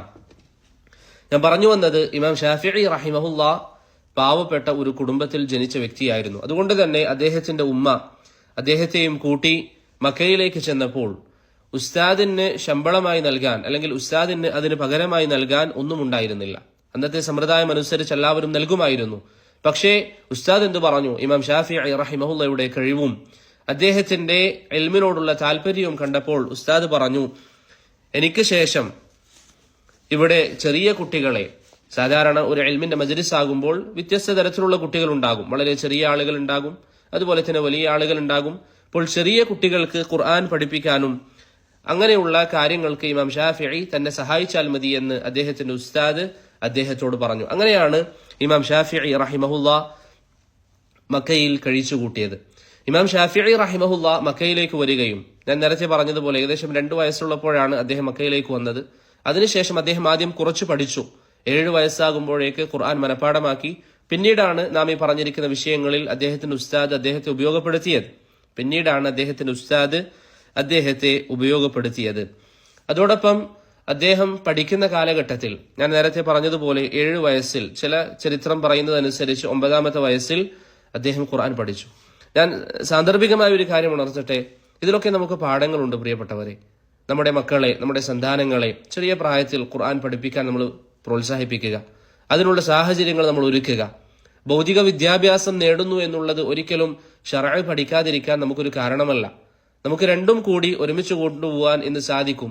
രണ്ടും ഒരുമിച്ച് കൊണ്ടുപോകാൻ നമുക്ക് ഇന്ന് സാധിക്കും. ഭൗതിക വിദ്യാഭ്യാസവും നൽകാം, പരിശുദ്ധ ഖുർആനും പഠിക്കാം. പ്രത്യേകിച്ച് അൽഹംദുലില്ലാഹ് ഈ അവസാന വർഷങ്ങളിൽ നമ്മുടെ നാട്ടിലെ സലഫി സഹോദരങ്ങൾക്കിടയിൽ നിങ്ങൾ നോക്കിയാൽ, പ്രത്യേകിച്ച് പെൺകുട്ടികളിൽ ധാരാളം ആളുകൾ അവരുടെ വീട്ടിലിരുന്ന് പരിശുദ്ധ ഖുർആൻ മനഃപ്പാടമാക്കിയവരുണ്ട്. സലഫി സ്ത്രീകളിൽ എത്രയോ ആളുകൾ അവരുടെ വീട്ടിലിരുന്ന് പരിശുദ്ധ ഖുർആൻ മനഃപ്പാടമാക്കിയ ആളുകളുണ്ട്. ഇത് നമുക്ക് മനസ്സിലാക്കി തരുന്നത് എന്താണ്? ഖുർആൻ പഠിക്കുക എന്നുള്ളത് എളുപ്പമാണ്. അതുകൊണ്ട് നമ്മുടെ മക്കളുടെ വിഷയത്തിൽ നമുക്ക് ആ ഒരു ശ്രദ്ധയുണ്ടാകണം. അവരെ ഖുർആൻ പഠിപ്പിക്കാൻ നാം അതിനൊരു സമയം കണ്ടെത്തുക. നമുക്ക് വീട്ടിൽ ഒരു ഉസ്താദിനെ വിളിച്ചു വരുത്തി അവർക്ക് വിദ്യാഭ്യാസം അല്ലെങ്കിൽ ശർഈയായ ഇൽമ് നൽകാൻ സാധിക്കുമെങ്കിൽ അങ്ങനെ ചെയ്യുക. അതല്ലെങ്കിൽ നമുക്ക് എന്താണോ സാധിക്കുന്നത് അത് നിർബന്ധമായും നാം ചെയ്യണം. ഇമാം ഷാഫിഈയുടെ ഉമ്മ അദ്ദേഹത്തെ അന്ന് ഫലസ്തീനിൽ നിന്ന് മക്കയിലേക്ക് കൊണ്ടുപോയി പഠിപ്പിക്കാൻ വേണ്ടി നിർത്തിയതുകൊണ്ട് ഇന്ന് അദ്ദേഹത്തിന് ലഭിക്കുന്ന ഫضൽ എന്താണ് ഫضൽ? എപ്പോഴും ഇമാം ഷാഫിഈയെ ജനങ്ങൾ സ്മരിക്കുന്നു. അദ്ദേഹത്തിന്റെ പേര് കേൾക്കുമ്പോൾ അദ്ദേഹത്തിന് വേണ്ടി പ്രാർത്ഥിക്കുന്നു. അദ്ദേഹത്തിന്റെ ഇൽമ് ജനങ്ങൾ കൈകാര്യം ചെയ്യുന്നു, അത് ജനങ്ങൾ പഠിക്കുന്നു, മനസ്സിലാക്കുന്നു. ഇതിന്റെയൊക്കെ ഒരു വിഹിതം ഇമാം ഷാഫിഈക്ക് ലഭിക്കുന്നത് പോലെ തന്നെ അദ്ദേഹത്തിന് ഉമ്മാക്ക് ലഭിക്കും. കാരണം ഉമ്മയാണ് പഠനത്തിന്റെ കാരണക്കാരി. ഇതുപോലെ നാം മരണപ്പെട്ടാലും നമ്മുടെ സന്താനങ്ങൾ അള്ളാഹുവിന്റെ ദീന് പഠിച്ചവരാണെങ്കിൽ, അവർ ചെറിയൊരു കാര്യമാണെങ്കിലും അത് പഠിച്ച് പ്രചരിപ്പിച്ചവരാണെങ്കിൽ അതിന്റെ ഫലം നാം മരണപ്പെട്ട ശേഷവും നമുക്ക് ലഭിച്ചുകൊണ്ടേയിരിക്കും. നേരെ മറിച്ച് ഭൗതികമായ വിദ്യാഭ്യാസം മാത്രമാണ് നാം അവർക്ക് നൽകിയതെങ്കിൽ എന്താണ് അവരിൽ നിന്ന് നാം പ്രതീക്ഷിക്കുന്നത്? ഭൗതികമായ ജീവിതത്തിൽ ഒരു പക്ഷേ അവർ നമുക്ക് ഉപകരിച്ചേക്കാം, എന്നാൽ നമ്മൾ മരണപ്പെട്ട് കുറച്ച് വർഷങ്ങൾ കഴിഞ്ഞാൽ നമ്മെ അവർ ഓർക്കണമെന്നില്ല. നമുക്ക് വേണ്ടി അവരുടെ പ്രാർത്ഥനകളിൽ ഒരിടം നമുക്കുണ്ടായിരിക്കണമെന്നില്ല. അതുകൊണ്ട് ഈ വിഷയങ്ങളിലൊക്കെ അത്തരത്തിലുള്ള ഗുണപാഠങ്ങളും ഉൾക്കൊള്ളാൻ നാം തയ്യാറാവുക. ഇമാം ഷാഫിഈ റഹിമഹുല്ലാ മക്കയിൽ 7 വയസ്സ് അല്ലെങ്കിൽ 9 വയസ്സായിരിക്കെ പരിശുദ്ധ ഖുർആൻ മനഃപ്പാടമാക്കുകയും പിന്നീട് ബാക്കിയുള്ള ശർഈയായ വിദ്യാഭ്യാസങ്ങൾ പഠിക്കുന്നതിൽ സമയം ചെലവഴിക്കുകയും ചെയ്തു. അദ്ദേഹത്തിന് ഞാൻ നേരത്തെ പറഞ്ഞതുപോലെ വല്ലാത്ത ദാരിദ്ര്യമുണ്ടായതിന്റെ പേരിൽ എഴുതാൻ പേപ്പറുകൾ പോലും ലഭിക്കാറില്ലായിരുന്നു. അന്ന് അവിടെ ഉണ്ടായിരുന്ന എഴുത്തുകളും മറ്റും പഠിപ്പിക്കുന്ന പാഠശാലകളുടെ അരികിൽ ആരെങ്കിലും ഒരു വശത്ത് എഴുതി ഒഴിവാക്കിയ പേപ്പറുകളോ മറ്റോ ഉണ്ടോ എന്ന് അന്വേഷിച്ച് ഇമാം ഷാഫിഈ റഹിമഹുല്ല പോകാറുള്ളതായി അദ്ദേഹത്തിന്റെ ചരിത്രങ്ങളിൽ നമുക്ക് കാണാം. അതേപോലെ ഇമാം ഷാഫിഈയുടെ വളരെ പ്രധാനപ്പെട്ട ഒരു പ്രത്യേകതയാണ്, ബാക്കിയുള്ള മദ്ഹബിന്റെ ഇമാമിയങ്ങളിൽ നിന്ന് ഇമാം ഷാഫിഈയെ വ്യത്യസ്തനാക്കുന്ന ഒരു പ്രത്യേകതയാണ് അദ്ദേഹത്തിന്റെ ഭാഷയിലുള്ള കഴിവ്. അറബി ഭാഷയിൽ വളരെയധികം കഴിവുള്ള വ്യക്തിയായിരുന്നു ഷാഫിഈ റഹിമഹുല്ല. അറബി ഭാഷയിൽ അങ്ങേയറ്റം പ്രാവീണ്യമുള്ള വ്യക്തിയാണ്. അദ്ദേഹത്തിന്റെ വിദ്യാർത്ഥിയായ റബീഉ ഇബ്നു സുലൈമാൻ അൽ മുറാദി റഹിമഹുല്ല പറയുന്നത് പോലെ 20 വർഷത്തോളം അറബി ഭാഷ പഠിക്കാൻ അദ്ദേഹം മാറിയിരുന്നു. അറബികൾക്കിടയിൽ തന്നെ ഭാഷ കൊണ്ടറിയപ്പെട്ട ഹുദൈൽ എന്ന് പറയുന്ന ഗോത്രത്തിനരികിൽ അറബി ഭാഷ പഠിക്കാനായി അദ്ദേഹം ഏകദേശം 20 വർഷത്തോളം മാറിയിരുന്നു എന്ന് ഇമാം റബീഉ ഇബ്നു സുലൈമാൻ അൽ മുറാദി റഹിമഹുല്ല പറയുന്നതായി നമുക്ക് കാണാം. അതുകൊണ്ട് ഭാഷയിൽ അദ്ദേഹത്തിന്റെ വാക്കുകൾ തെളിവായി പരിഗണിക്കാറുണ്ട്. അത് പ്രധാനപ്പെട്ട ഒരു വിഷയമാണ്. നമുക്ക് വിശദീകരിക്കാൻ സമയമില്ല. നിങ്ങൾക്ക് പല ആളുകൾക്കും അറിയുന്നുണ്ടാകാം, ഒരു വാക്കിന്റെ അർത്ഥം എന്താണ് എന്നതിന്റെ ഉദ്ദേശത്തിൽ പണ്ഡിതന്മാർക്കിടയിൽ അഭിപ്രായ വ്യത്യാസം വന്നാൽ, അറബി ഭാഷയിലുള്ള ഒരു വാക്കിൽ ഇതിന്റെ ഉദ്ദേശം എന്താണ് എന്ന് പണ്ഡിതന്മാർക്കിടയിൽ അഭിപ്രായ വ്യത്യാസം വന്നാൽ അവർ അവലംബിക്കാറുള്ള പ്രമാണങ്ങളുണ്ട്. ജാഹിലിയ കാലഘട്ടത്തിലെ കവിതകൾ, അങ്ങനെ അവർ പരിഗണിക്കുന്ന ഒരു കാര്യമാണ് ഇമാം ഷാഫിഈ റഹിമഹുല്ലയുടെ സംസാരങ്ങൾ. അസ്ഹരി റഹിമഹുല്ല പറയുന്നതായി കാണാം, ഖൗലുൽ ഇമാം ഷാഫിഈ ഹുജ്ജത്തുൻ ഫിൽ ലുഗ. ഇമാം ഷാഫിഈയുടെ സംസാരം ഭാഷയിൽ തെളിവാണ്. ഇമാം ഷാഫിഈയുടെ സംസാരം ഭാഷയിൽ തെളിവാണ്. അപ്പോൾ നിങ്ങളോട് ആരെങ്കിലും ചോദിക്കുകയാണ് ഇമാം ഷാഫിഈയെ മറ്റുള്ളവരിൽ നിന്ന് വ്യത്യസ്തനാക്കുന്ന ഒരു കാര്യം എന്താണ്? അദ്ദേഹത്തിന്റെ വാക്കുകൾ ഭാഷയിൽ തെളിവാണ്. തയ്യിബ്, ഇതാണ് ഇമാം ഷാഫിഈ റഹിമഹുല്ലയെ കുറിച്ച് സൂചിപ്പിക്കാനുള്ള ചില വിഷയങ്ങൾ.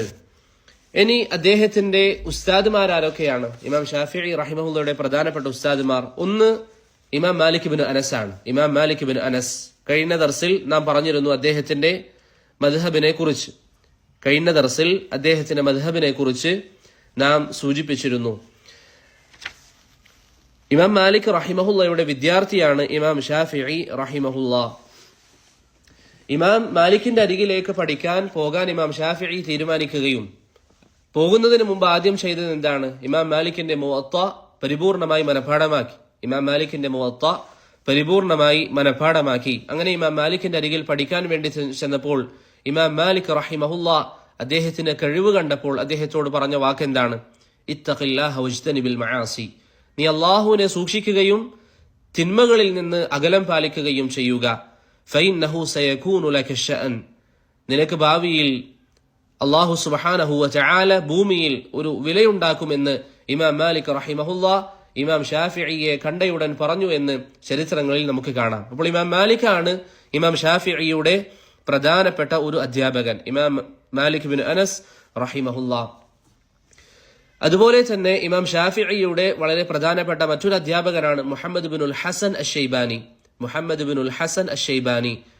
കഴിഞ്ഞ ദർസുകളിൽ പങ്കെടുത്തവർക്കറിയാം, ഇമാം അബു ഹനീഫയുടെ പ്രധാനപ്പെട്ട രണ്ട് വിദ്യാർത്ഥികൾ നമ്മൾ പറഞ്ഞു. ഒന്ന് അബു യൂസുഫാണ്, മറ്റൊന്ന് മുഹമ്മദ് ബിനുൽ ഹസനാണ്. ആ മുഹമ്മദ് ബിനുൽ ഹസനിന്റെ വിദ്യാർത്ഥിയാണ് ഇമാം ഷാഫിഈ റഹിമഹുല്ല. അവർ രണ്ടുപേരും പരസ്പരം ധാരാളമായി പുകഴ്ത്താറുണ്ട്. ഇതിൽ നാം മനസ്സിലാക്കേണ്ട ഒരു കാര്യം എന്താണ്? നമ്മൾ മുമ്പ് രണ്ട് മദ്രസകളെ കുറിച്ച് പറഞ്ഞു. ഒന്ന് മദ്രസത്തുർ റഈ, മറ്റൊന്ന് മദ്രസത്തുൽ ഹദീസ്. ഈ മദ്രസത്തുർ റഈയിൽ പെട്ടവരാണ് ഹനഫി മദ്ഹബിന്റെ ആളുകൾ, ഇമാം അബു ഹനീഫയും അബു യൂസുഫും മുഹമ്മദ് ബിനുൽ ഹസനും ഒക്കെ. മദ്രസത്തുൽ ഹദീസിൽ പെട്ടവരായി നമ്മൾ അന്ന് പറഞ്ഞത് ആരെയാണ്? ഇമാം മാലിക്കിനെയും ഷാഫിഈയെയും ഒക്കെയാണ്. ഇമാം ഷാഫിഈയുടെ ഉസ്താദുമാരിൽ രണ്ട് മദ്രസയിൽപ്പെട്ടവരുമുണ്ട്. അതുകൊണ്ട് തന്നെ രണ്ട് മദ്രസകളെയും സംയോജിപ്പിച്ചു കൊണ്ടുപോകുന്ന ഒരു മദ്ഹബാണ് ഇമാം ഷാഫിഈ റഹിമഹുല്ലയുടെ മദ്ഹബിന്റെ ഒരു പ്രത്യേകത. എന്ന് പറഞ്ഞാൽ അദ്ദേഹം ഖിയാസിൽ വല്ലാതെ വിശാലത കാണിച്ചു എന്നല്ല, മറിച്ച് രണ്ട് മദ്ഹബിനെ കുറിച്ചും നല്ല ധാരണയുള്ള പണ്ഡിതനാണ് ഇമാം ഷാഫിഈ റഹിമഹുല്ല. രണ്ട് മദ്ഹബിനെ കുറിച്ചും നല്ല ധാരണയുള്ള വ്യക്തിയായിരുന്നു ഇമാം ഷാഫിഈ റഹിമഹുല്ല. കാരണം അദ്ദേഹം ഇമാം അബു ഹനീഫയുടെ അരികിൽ പഠിച്ച മുഹമ്മദ് ബിനുൽ ഹസൻ അശ്ശൈബാനിയുടെ അരികിൽ വർഷങ്ങളോളം പഠിച്ചിട്ടുണ്ട്. അത് ഇമാം ഷാഫിഈയുടെ പ്രത്യേകതയാണ്. വേറെയും ധാരാളം ഉസ്താദുമാരുണ്ട്. ഞാൻ മുമ്പ് സൂചിപ്പിച്ചതുപോലെ നമുക്ക് പഠിക്കാൻ എളുപ്പത്തിനായി ഒന്ന് രണ്ട് ആളുകളെ മാത്രമാണ് ഈ ദർസിൽ നമ്മൾ പരാമർശിക്കാറുള്ളത്. അപ്പോൾ ഇമാം ഷാഫിഈയുടെ പ്രധാനപ്പെട്ട രണ്ട് ഉസ്താദുമാർ ആരൊക്കെയാണ്? ഒന്ന് മാലിക് ബിൻ അനസ്, രണ്ടാമത്തേത് മുഹമ്മദ് ബിനുൽ ഹസൻ അശ്ശൈബാനി റഹിമഹുല്ല. അതുപോലെ തന്നെ വളരെ പ്രധാനപ്പെട്ട, പേര് ഒഴിവാക്കാൻ നമുക്ക് സാധിക്കാത്തൊരു പണ്ഡിതനാണ് സുഫിയാൻ ഇബ്നു ഉയൈന റഹിമഹുല്ല. അദ്ദേഹവും ഇമാം ഷാഫിഈയുടെ വളരെ പ്രധാനപ്പെട്ട ഒരു ഉസ്താദാണ്. സുഫിയാൻ ഇബ്നു ഉയൈനയുടെ അരികിൽ ആളുകൾ സംശയം ചോദിച്ചു വന്നാൽ അദ്ദേഹം ഇടയ്ക്കൊക്കെ പറയും, ഇദ്ദേഹത്തോട് ചോദിക്കൂ എന്ന് പറഞ്ഞ് ഇമാം ഷാഫിഈയോട് ചോദിക്കാൻ പറയാറുള്ളതായി നമുക്ക് ചരിത്രങ്ങളിൽ കാണാൻ സാധിക്കും. അപ്പോൾ ഇമാം ഷാഫിഈ റഹിമഹുല്ല, നമ്മൾ നേരത്തെ പറഞ്ഞു, അദ്ദേഹം ഫലസ്തീനിലാണ് ജനിച്ചത്. 2.5 വയസ്സായിരിക്കുമ്പോൾ അല്ലെങ്കിൽ 2 വയസ്സ് കഴിഞ്ഞപ്പോൾ അദ്ദേഹത്തെയും കൂട്ടി അദ്ദേഹത്തിന്റെ ഉമ്മ മക്കയിലേക്ക് വന്നു. അങ്ങനെ അറബികൾക്കിടയിൽ തന്നെ വളരെ പ്രസിദ്ധമായ ഹുദൈൽ എന്ന് പറയുന്ന ഗോത്രത്തിനരികിൽ 20 വർഷത്തോളം തങ്ങുകയും അറബി ഭാഷ അവരിൽ നിന്ന് നന്നായി പഠിക്കുകയും ചെയ്തു. പിന്നീട് മുഹമ്മദ് ബിനുൽ ഹസൻ അശ്ശൈബാനി റഹിമഹുല്ലയുടെ അരികിലേക്ക് ഇറാഖിലാണ് മുഹമ്മദ് ബിനുൽ ഹസൻ അശ്ശൈബാനി ഉണ്ടായത്. അദ്ദേഹത്തിന്റെ അരികിൽ ചെല്ലുകയും അദ്ദേഹത്തിൽ നിന്ന് നന്നായി പഠിക്കുകയും ചെയ്തു. അതിനുശേഷം ഇമാം ഷാഫിഈ റഹിമഹുല്ല മുഹമ്മദ് ബിനുൽ ഹസൻ മരണപ്പെട്ടപ്പോൾ വീണ്ടും മക്കയിലേക്ക് വന്നു. ഈ സമയമാകുമ്പോഴേക്ക് ഇമാം ഷാഫിഈ നന്നായി പഠിച്ചിരുന്നു. അദ്ദേഹം വൈജ്ഞാനികമായി വളരെ വലിയ ഒരു നിലയിൽ ഇമാം ഷാഫിഈ റഹിമഹുല്ല എത്തിയിട്ടുണ്ട്. നമ്മൾ നേരത്തെ പറഞ്ഞിരിക്കുന്ന മദ്റസത്തുർ റഈയും മദ്റസത്തു അഹ്ലുൽ ഹദീസും അദ്ദേഹം നന്നായി മനസ്സിലാക്കിയ ശേഷമാണ് മക്കയിലേക്ക് പിന്നീട് വന്നത്. ഏതാനും സമയം മക്കയിൽ അദ്ദേഹം ചെലവഴിച്ചതിന് ശേഷം പിന്നീട് അദ്ദേഹം ബഗ്ദാദിലേക്ക് പോയി.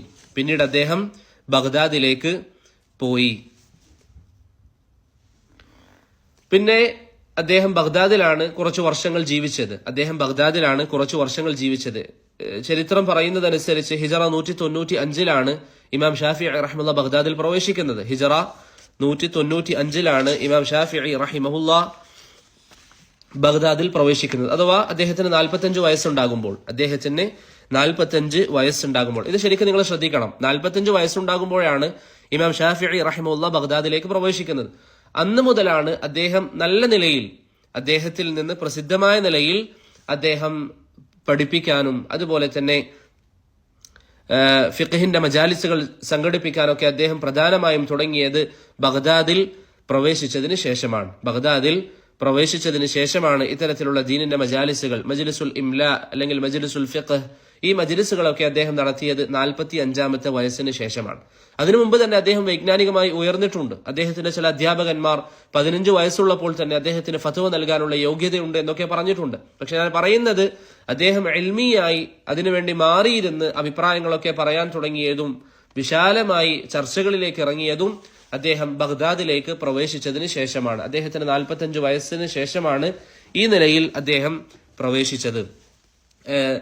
ഇവിടെ നാം മനസ്സിലാക്കേണ്ട ഒരു കാര്യം, ബഗ്ദാദിൽ അദ്ദേഹം താമസിക്കുന്ന കാലയളവിൽ അദ്ദേഹം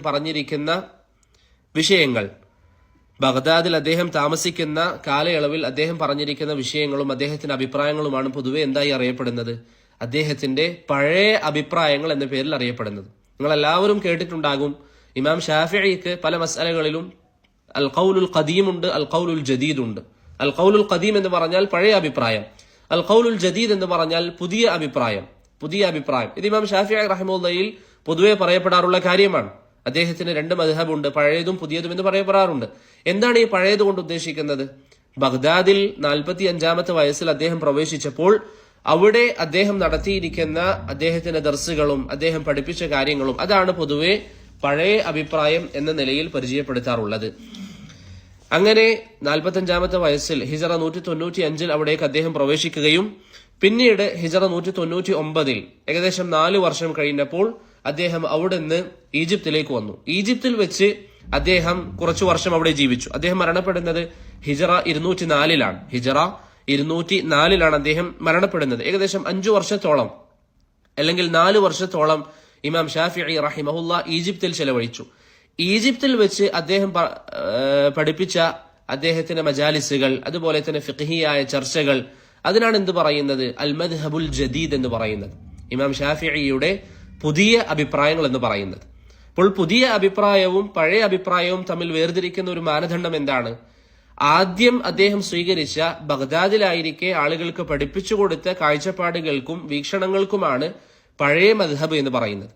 പിന്നീട് ഈജിപ്തിലേക്ക് അദ്ദേഹം വരികയും മരണം വരെ 204 മരിക്കുന്നത് വരെ 4 വർഷത്തോളം ഈജിപ്തിൽ വെച്ച് അദ്ദേഹം നടത്തിയിരിക്കുന്ന വൈജ്ഞാനികമായ സേവനങ്ങൾ, അതിനാണ് എന്ത് പറയുന്നത്? അദ്ദേഹത്തിന്റെ പുതിയ അഭിപ്രായങ്ങൾ എന്ന് പറയുന്നത്. അൽ ഖൗലുൽ ജദീദ് എന്ന് അതിനാണ് പറയുന്നത്. അത് വേർതിരിച്ച് നാം മനസ്സിലാക്കണം. അൽ ഖൗലുൽ ഖദീം വൽ ഖൗലുൽ ജദീദ്. ഇതാണ് ഇമാം ഷാഫിഈ റഹിമഹുല്ലയെ കുറിച്ച് ലളിതമായ ചില കാര്യങ്ങൾ സൂചിപ്പിക്കാനുള്ളത്. ഇതിൽ നമുക്ക് മറ്റൊരു പാഠം എന്താണ്? ഇമാം ഷാഫിഈ ജനിച്ചത് ഹിജറ 150 മരണപ്പെടുന്നത് 204 എത്ര വയസ്സാണ് അദ്ദേഹത്തിന് മരിക്കുമ്പോൾ? 54 വയസ്സ്. 54 വയസ്സ് മാത്രമാണ് ഇമാം ഷാഫിഈ റഹിമഹുല്ല ജീവിച്ചത്.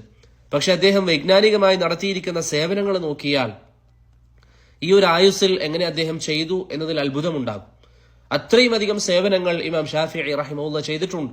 അത്രയും വലിയ സേവനങ്ങൾ ഇമാം ഷാഫിഈ റഹിമഹുല്ല ചെയ്തിട്ടുണ്ട്. അതുകൊണ്ട് പ്രിയപ്പെട്ടവരെ, നമ്മുടെ ആയുസ് വേണ്ടതുപോലെ ഉപയോഗിക്കുകയാണെങ്കിൽ നമുക്കും പലതരത്തിലുള്ള ഖിദ്മത്തുകൾ അള്ളാഹുവിന്റെ ദീനിനു വേണ്ടി ചെയ്യാൻ സാധിക്കും. നമുക്ക് പലപ്പോഴും പറ്റുന്ന പ്രശ്നം നമുക്ക് വേണ്ടതുപോലെയുള്ള പരിശ്രമം ഇല്ല എന്നത് മാത്രമാണ്. അള്ളാഹു സുബ്ഹാനഹു വ തആല നമ്മുടെ വീഴ്ചകൾ നമുക്ക് മാപ്പാക്കി നൽകി അനുഗ്രഹിക്കുമാറാകട്ടെ. ഇതാണ് ഷാഫിഈ റഹിമഹുല്ലയെ കുറിച്ച് ചില കാര്യങ്ങൾ സൂചിപ്പിക്കാനുള്ളത്. അപ്പൊ അദ്ദേഹത്തിന്റെ ഉസ്താദുമാരെ കുറിച്ച് നമ്മൾ പറഞ്ഞു, അദ്ദേഹത്തിന്റെ പഠനത്തിനെ കുറിച്ച് നമ്മൾ പറഞ്ഞു, ഇമാം ഷാഫിഈയെ കുറിച്ച് പറയുന്ന അദ്ദേഹത്തിന്റെ പഴയ അഭിപ്രായം, പുതിയ അഭിപ്രായം, അതുകൊണ്ടുള്ള ഉദ്ദേശവും നാം പറഞ്ഞു. അടുത്ത കാര്യം, അദ്ദേഹത്തിന്റെ പ്രധാനപ്പെട്ട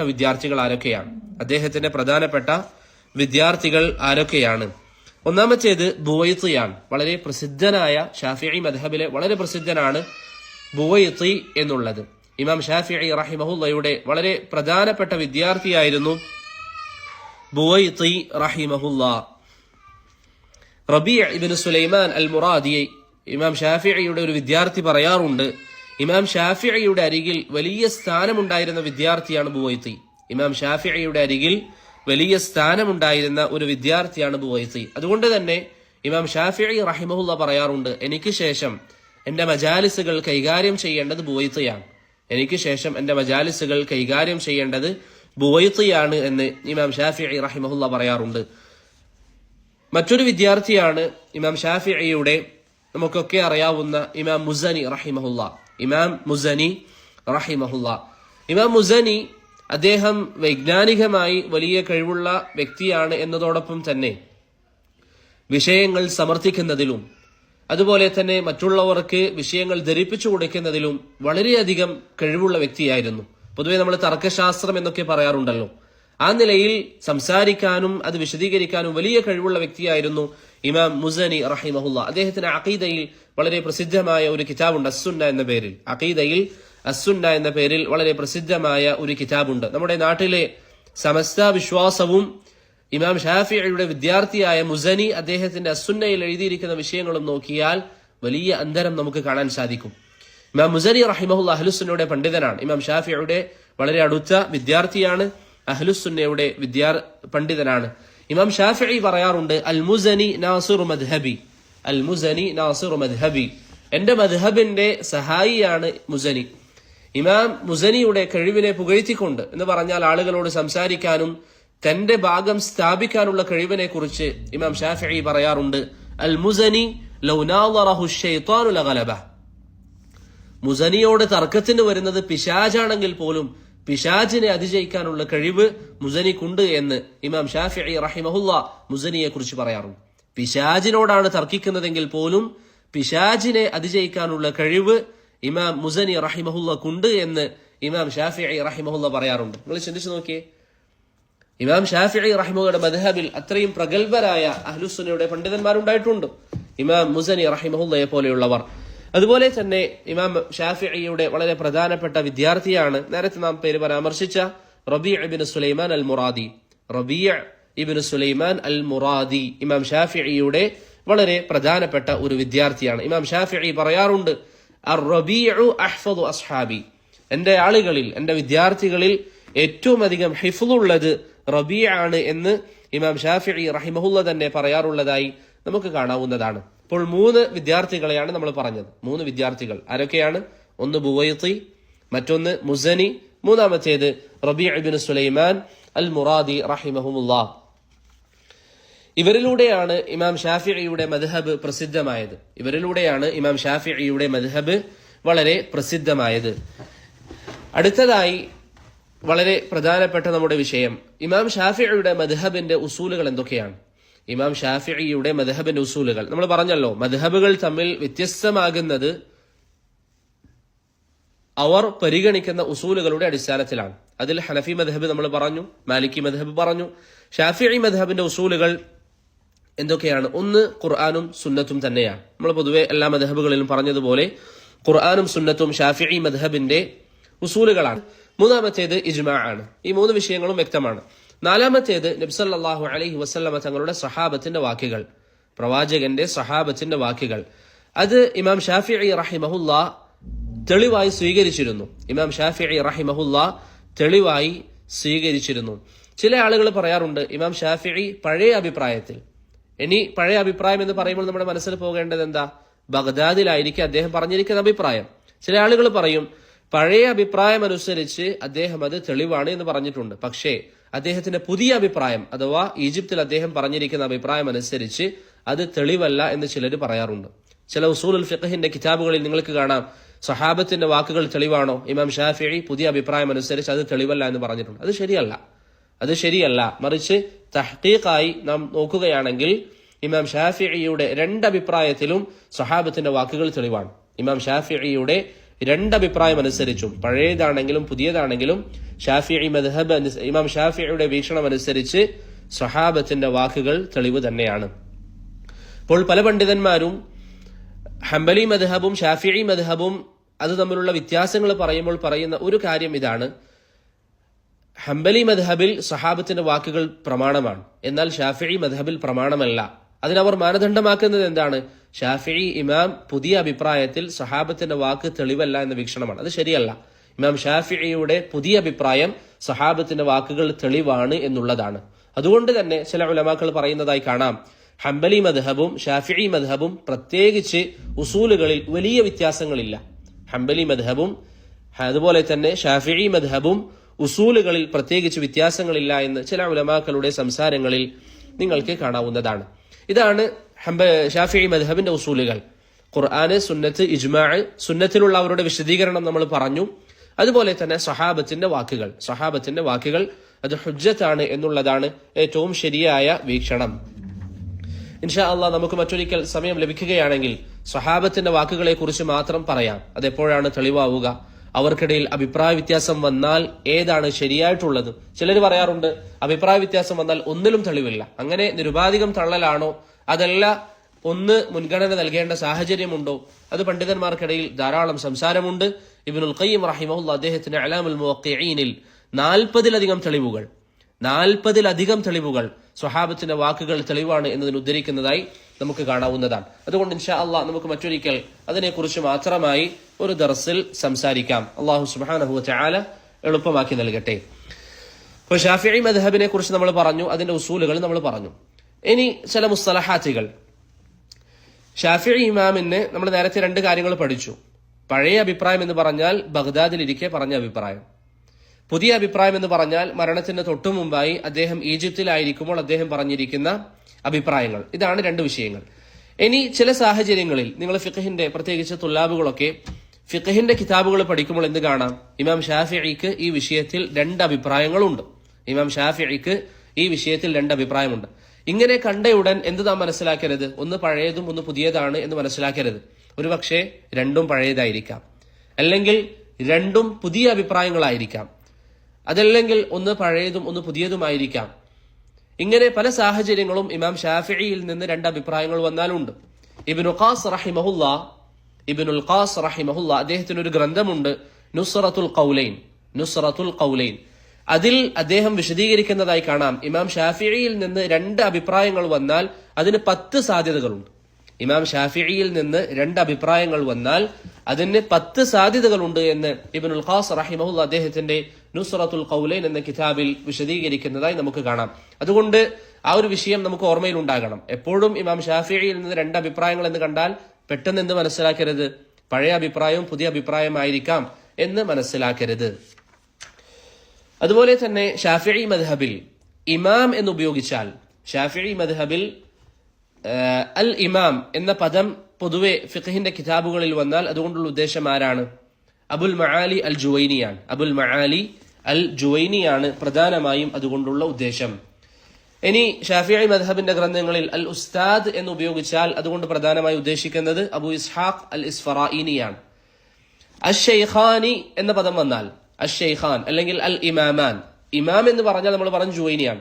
അൽ ഇമാമാൻ, 2 ഇമാമുമാർ എന്ന പദം ഷാഫിഈ മദ്ഹബിന്റെ കിതാബുകളിൽ വന്നാൽ അതുകൊണ്ട് പ്രധാനമായും ഉദ്ദേശിക്കുന്നത് ഇമാം നവവിയെയും റാഫിഈയെയുമാണ്. ഇമാം നവവിയെയും അതുപോലെ തന്നെ റാഫിഈയെയുമാണ്.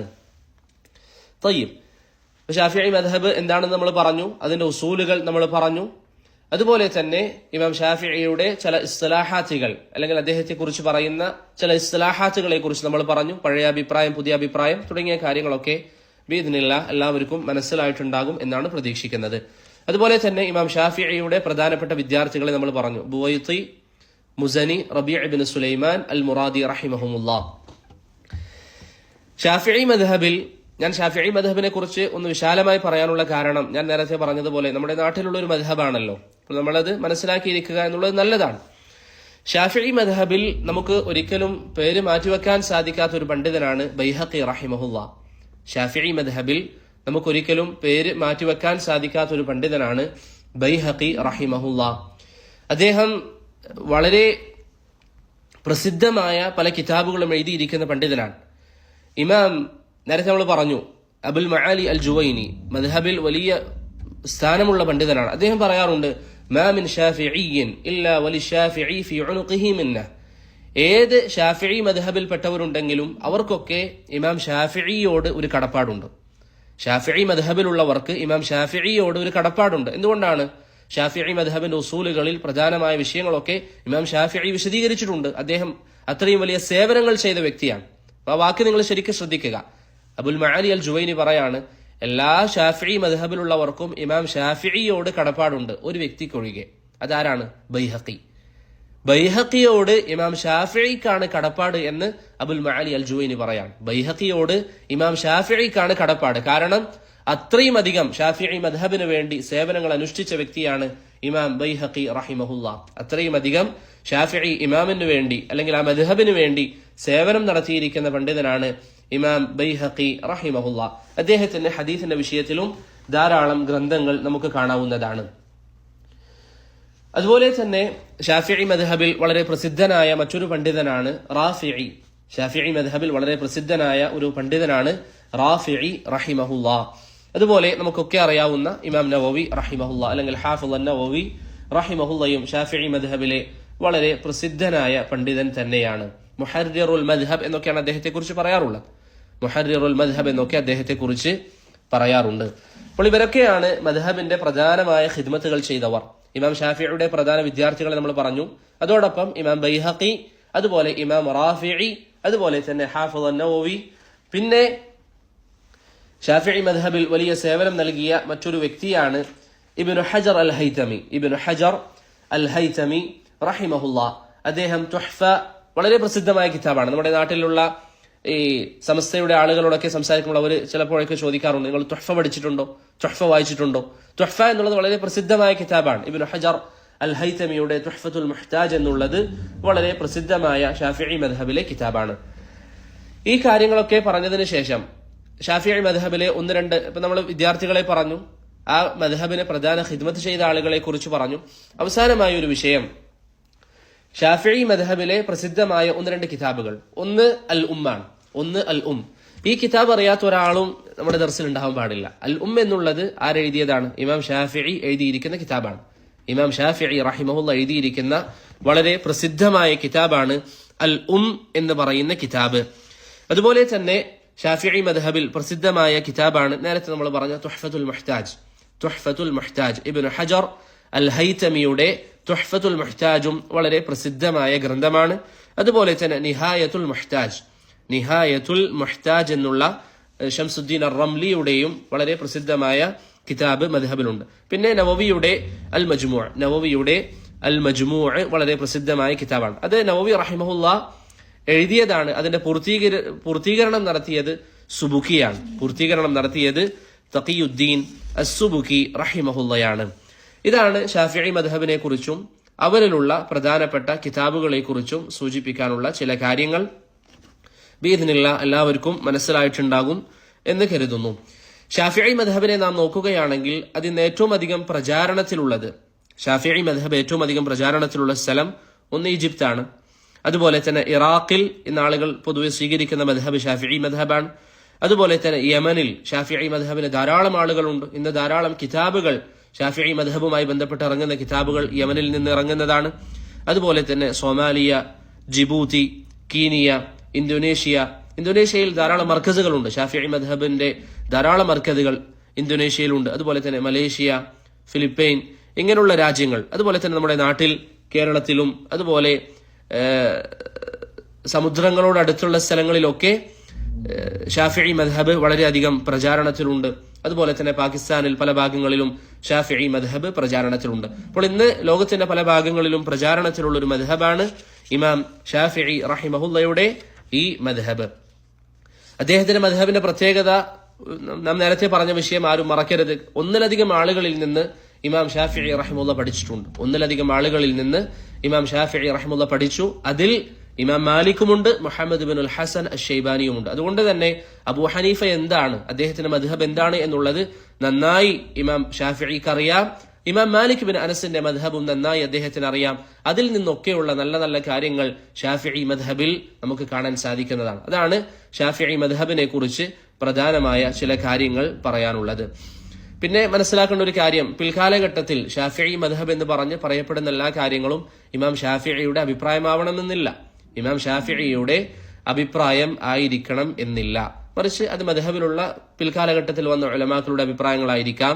ചില കാര്യങ്ങൾ ഇന്ന് നമ്മുടെ നാട്ടിലൊക്കെ പറയപ്പെടുന്നത് ഷാഫിഈ മദ്ഹബുമായോ അതിന്റെ ഉലമാക്കൾ മുസനിയെ പോലുള്ള ഉലമാക്കളുമായോ യാതൊരു ബന്ധവുമില്ലാത്ത അഭിപ്രായങ്ങളും ചില ആളുകൾ ചേർത്തി പറയാറുണ്ട്. ഇതാണ് ഷാഫിഈ മദ്ഹബിനെ കുറിച്ച് പറയാറുള്ളത്. അപ്പോൾ ഇമാം ഷാഫിഈയുടെ മദ്ഹബിന്റെ പ്രത്യേകതയായി ചില പണ്ഡിതന്മാർ എണ്ണിയിരിക്കുന്ന ഒരു കാര്യം ഇത് തന്നെയാണ്. ഒന്നിലധികം ആളുകളിൽ നിന്ന്, അഥവാ രണ്ട് വീക്ഷണമുള്ളവരിൽ നിന്നും, അഹ്ലുസുന്നയിൽപ്പെട്ട രണ്ട് വീക്ഷണമുള്ളവരിൽ നിന്നും അദ്ദേഹം പഠിച്ചതുകൊണ്ട് തന്നെ അദ്ദേഹത്തിൽ രണ്ടും പ്രകടമായി നിൽക്കുന്നതായി നമുക്ക് കാണാം, അല്ലെങ്കിൽ ഒക്കെ ആവശ്യമനുസരിച്ച് ഉപയോഗിച്ചതായി നമുക്ക് കാണാം. മദ്റസത്തു റഈ ആണെങ്കിലും മദ്റസത്തു അഹ്ലുൽ ഹദീസ് ആണെങ്കിലും നന്നായി അറിയുന്നവരാണ്. ഇത് മുൻഗാമികൾ പ്രോത്സാഹിപ്പിച്ച ഒരു രീതിയായിരുന്നു. എന്റെ ഓർമ്മയിൽ ഇബ്രാഹിം അൻ-നഖഈ ആണെന്നാണ് എന്റെ ഓർമ്മ. അദ്ദേഹമൊക്കെ പറയാറുണ്ട്, നമുക്ക് നമ്മുടെ ഉസ്താദിന്റെ പിഴവുകൾ അറിയണമെങ്കിൽ, നമ്മുടെ ഉസ്താദിന്റെ തെറ്റുകൾ മനസ്സിലാകണമെങ്കിൽ ഒന്നിലധികം ആളുകളിൽ ചെന്ന് നമ്മൾ പഠിക്കണം. ഒരു ഉസ്താദിന്റെ തന്നെ നമ്മൾ എടുക്കും, ഒരു ഷെയ്ഖിൽ നിന്ന് തന്നെ നമ്മൾ പഠിക്കും, വേറെ ആരിലേക്കും നമ്മൾ പോവുകയില്ല എന്നൊരു നിലപാട് നാം സ്വീകരിച്ചാൽ സ്വാഭാവികമായി ഇവിടെ പ്രശ്നങ്ങൾ വരും. അതുകൊണ്ടാണ് മുൻഗാമികളായ ആളുകൾ ഒന്നിലധികം മശായിഖന്മാരിൽ നിന്ന് പഠിക്കാൻ എപ്പോഴും പ്രോത്സാഹിപ്പിച്ചിരുന്നു. നിങ്ങൾ മുഹദ്ദിഥീങ്ങളുടെ ചരിത്രങ്ങൾ നിങ്ങൾ വായിച്ചു നോക്കുക. ധാരാളം മുഹദ്ദിഥീങ്ങളെ നമുക്ക് കാണാം, അവർ അനേകം ആളുകളിൽ നിന്ന് പഠിച്ചിട്ടുണ്ട്, ധാരാളം ആളുകളിൽ നിന്ന് അവർ പഠിച്ചതായി നമുക്ക് കാണാൻ സാധിക്കും. ഇമാം ബുഖാരി റഹിമഹുല്ല അദ്ദേഹം എത്ര ആളുകളുടെ അരികിൽ പോയി പഠിച്ചു? ഹന്നാദ് ബിൻ ഉസ്സരി, അമർ ബിൻ അലി അൽ ഫല്ലാസ്, അലി ബിൻ അൽ മദീനി, അബൂ നുഐം അൽ ഫദ്ൽ ബിൻ ദുകൈൻ, അതുപോലെ തന്നെ നസ്ർ ബിൻ അലി അൽ ജഹ്ളമി, ഇങ്ങനെ അനേകം പണ്ഡിതന്മാർ. അതുപോലെ തന്നെ ഇമാം മുസ്ലിം റഹിമഹുല്ല. അത് മുൻഗാമികളുടെ രീതിയാണ്. അതുകൊണ്ടാണ് അബൂബക്കർ അൽ ഹദ്ദാദ് റഹിമഹുല്ല, അദ്ദേഹം മുഹദ്ദിസാണ്, അബൂബക്കർ അൽ ഹദ്ദാദ്, അദ്ദേഹം ധാരാളം ഹദീസുകൾ ഉദ്ധരിച്ചിട്ടുണ്ട്. പക്ഷെ അദ്ദേഹം പറയാറുണ്ട്, ഞാൻ ഹദീസ് പഠിക്കുന്നതിൽ അല്ലെങ്കിൽ ഹദീസ് ഉദ്ധരിക്കുന്നതിൽ ഇമാം നസായിയെ മാത്രം മതി എന്ന് വിശ്വസിക്കുന്നവരാണ് എന്ന് പറഞ്ഞ് അദ്ദേഹം ഇമാം നസായിയുടെ ഹദീസുകൾ മാത്രമാണ്, അദ്ദേഹത്തിൽ നിന്നാണ് ഇമാം അബൂബക്കർ അൽ ഹദ്ദാദ് റഹിമഹുല്ല ഹദീസുകൾ ഉദ്ധരിക്കാറുള്ളത്, ഇമാം നസയിൽ നിന്നാണ് ഉദ്ധരിക്കാറ്. എന്നിട്ട് അദ്ദേഹം എന്ത് പറയും? റളീതു ഹുജ്ജതൻ ബൈനി വബൈന അല്ലാഹ്, എനിക്കും അല്ലാഹുവിനും ഇടയിൽ ഒരു തെളിവായി, ഒരു ഹുജ്ജത്തായി ഇമാം നസഈ മതിയായവനാണ് എന്ന് അബൂബക്കർ അൽ ഹദ്ദാദ് റഹിമഹുല്ല പറയാറുണ്ട്. അതിനെ ചില പണ്ഡിതന്മാർ ഉദ്ധരിക്കുമ്പോൾ പറയുന്നതായി കാണാം, അതിനേക്കാളും നല്ലത് ഒന്നിലധികം ആളുകളിൽ നിന്ന് ഉദ്ധരിക്കുക എന്നുള്ളതാണ്, ഒന്നിലധികം പണ്ഡിതന്മാരിൽ നിന്ന് ഉദ്ധരിക്കുക എന്നുള്ളതാണ്. അബൂബക്കർ അൽ ഹദ്ദാദ് ഇമാം നസഈ അദ്ദേഹം ഇമാമാണ്, ഇമാം നസഈ വലിയ പണ്ഡിതനാണ്, അതിൽ സംശയമില്ല. പക്ഷെ അദ്ദേഹത്തിൽ നിന്ന് മാത്രം പഠിച്ചത് ചില ഉലമാക്കൾ ആ നിലയിൽ സംസാരിച്ചതായി നമുക്ക് കാണാൻ സാധിക്കും. അതുകൊണ്ട് ഇമാം ഷാഫിഈയുടെ പ്രത്യേകതയാണ് രണ്ട് മദ്രസയുടെ ആളുകളിൽ നിന്നും പഠിച്ചു എന്നുള്ളത്. അതുപോലെ തന്നെ അദ്ദേഹത്തിന്റെ പ്രത്യേകതയാണ് ഉസൂലുകൾ, അദ്ദേഹത്തിന്റെ ഈ പറയുന്ന ഉസൂലുകൾ ഖുർആനും സുന്നത്തും ഇജ്മാഉം ഖിയാസും സഹാബത്തിന്റെ അഖ്വാലുകളൊക്കെ അഹ്ലുസുന്നയോട് എല്ലാ നിലയിലും യോജിച്ചതാണ് എന്നുള്ളത്. അതാണ് ഷാഫിഈ മദ്ഹബിന്റെയും ഹംബലി മദ്ഹബിന്റെയും പ്രത്യേകത. സമയം വൈകിയതുകൊണ്ട് ഹംബലി മദ്ഹബിനെ കുറിച്ച് ഇൻഷാ അള്ളാഹ് വരുന്ന ദർസിൽ പറയാം. ഇത്തരത്തിലുള്ള കാര്യങ്ങൾ നാം മനസ്സിലാക്കേണ്ടത് കൊണ്ടാണ് കുറച്ച് വിശദീകരിച്ച് പറയുന്നത്. അള്ളാഹു സുബ്ഹാനഹു വ തആല നമുക്ക് ഏവർക്കും നാഫിയായ ഇൽമു നൽകി അനുഗ്രഹിക്കുമാറാകട്ടെ. ഈ പറഞ്ഞ വിഷയങ്ങളിലോ മറ്റോ സംശയങ്ങളുണ്ടെങ്കിൽ ചോദിക്കാം.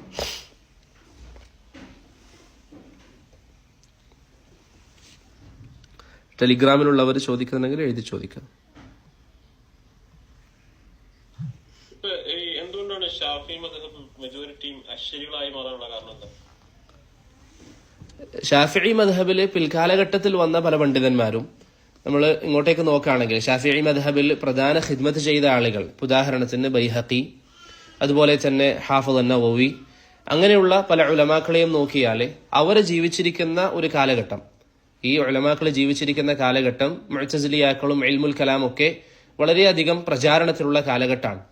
അതുകൊണ്ട് തന്നെ ആ കാലഘട്ടത്തിൽ ജീവിച്ച ഉലമാക്കൾ, അല്ലാഹു അലം, ആ കാലഘട്ടത്തിൽ ജീവിച്ച ഉലമാക്കൾ അവർ ഈ ഇഅ്തിസാലിന്റെ ആളുകളായിട്ടും ഖുർആൻ അള്ളാഹുവിന്റെ സൃഷ്ടിയാണ് തുടങ്ങിയ ആളുകളായിട്ടൊക്കെ മറുപടി പറഞ്ഞ് അങ്ങനെയാണ് അവരിലേക്ക് ആ ചായ്വ് വന്നത്. പിന്നീട് അവർ സ്വീകരിച്ച ആ ഒരു ഈ അശ്അരി ചിന്താഗതിയും വിഷയങ്ങളൊക്കെ പിൽക്കാലഘട്ടത്തിലുള്ള ആളുകൾ അവരിൽ നിന്ന് സ്വീകരിക്കുകയും അതിൽ കൂടുതൽ വിശാലത കാണിക്കുകയും ചെയ്തു. അതാണ് ചില ഉലമാക്കൾ അതിനെക്കുറിച്ച് ലളിതമായിട്ട് പറയാറുള്ളത്. പിന്നെ ഈ പറയപ്പെട്ട ഉലമാക്കൾ തന്നെ ഇപ്പൊ ഇമാം ഹാഫിദ് നവവി ആണെങ്കിലും അദ്ദേഹം അശ്അരി ചിന്താഗതിയിലായിരുന്നോ അതല്ല അദ്ദേഹം അതിൽ നിന്ന് പിന്മാറിയിട്ടുണ്ടോ? അഭിപ്രായ വ്യത്യാസമുണ്ട്. അത് ധാരാളം ഉലമാക്കൾ. ഇവിടെ ഒരാൾ എഴുതി ചോദിച്ചത് ഖബർ കെട്ടിപ്പൊക്കാൻ ഇമാം ഷാഫിഈ റഹിമഹുല്ലാഹ് പറഞ്ഞിട്ടുണ്ട്. ഇമാം ഷാഫിഈ 100% അഹ്ലുസുന്നയുടെ അഖീദയിലാണ്. ഇമാം ഷാഫിഈ റഹിമഹുല്ലാഹ് അഹ്ലുസുന്നയുടെ ഒരു ഉസൂലിലും എതിരാവാത്ത വ്യക്തിയാണ്. ഖബർ കെട്ടിപ്പൊക്കുക എന്നുള്ളത് നബി സല്ലല്ലാഹു അലൈഹി വസല്ലം ഹദീസുകളിൽ വിലക്കിയതാണ്. അലി റളിയല്ലാഹു അൻഹുവിനെ നബി സല്ലല്ലാഹു അലൈഹി വസല്ലം നിയോഗിച്ച ഹദീസുകളൊക്കെ നമുക്കറിയാം. ഇമാം ഷാഫിഈ ഹദീസ് സ്ഥിരപ്പെട്ടാൽ അതിനെതിരായി ഒരു അഭിപ്രായം അദ്ദേഹം പറഞ്ഞിട്ടില്ല. ചില ഫിഖ്ഹിയായ മസായിലുകളിൽ അദ്ദേഹം ചില അഭിപ്രായങ്ങൾ പറയുകയും അതിൽ വന്നിരിക്കുന്ന ഹദീസുകൾ ദുർബലമാണെന്ന് പറയുകയും ചെയ്ത സാഹചര്യങ്ങളിൽ പോലും അദ്ദേഹം പറഞ്ഞതായി കാണാം, ഇതിനെതിരായി നിങ്ങൾക്ക് സഹീഹായ ഹദീസ് ലഭിച്ചാൽ നിങ്ങൾ ആ ഹദീസ് സ്വീകരിക്കണമെന്ന്. അപ്പോൾ ഇമാം ഷാഫിഈ റഹിമഹുല്ലാഹ് ഖബർ കെട്ടിപ്പൊക്കാൻ എവിടെയും പറഞ്ഞിട്ടില്ല. മാത്രമല്ല എന്റെ ഓർമ്മയിൽ ഇമാം ഷാഫിഈയുടെ ചില ഇബാറത്തുകളിൽ അതിനെതിരായി വന്നിട്ടുണ്ട്. ഇമാം ഷാഫിഈയുടെ ചില ഇബാറത്തുകളിൽ അതിനെതിരായി വന്നിട്ടുണ്ട്. ഖബർ കെട്ടിപ്പൊക്കുന്നതിനെതിരെ അദ്ദേഹത്തിൽ നിന്ന് ചില സംസാരങ്ങൾ വന്നിട്ടുണ്ട്. എനിക്ക് വ്യക്തമായ ഓർമ്മയില്ല, മഖരീസിയോ മറ്റോ അങ്ങനെയുള്ള വിഷയങ്ങൾ ഉദ്ധരിച്ചിട്ടുണ്ട് ഇമാം ഷാഫിഈയിൽ നിന്ന് ആ വിഷയം. എന്നിരുന്നാലും അദ്ദേഹം അത് സ്ഥാപിക്കാത്ത, ഖബർ കെട്ടിപ്പൊക്കണം എന്ന് പറയാത്ത വ്യക്തിയാണ് ഇമാം ഷാഫിഈ റഹിമഹുല്ലാഹ്.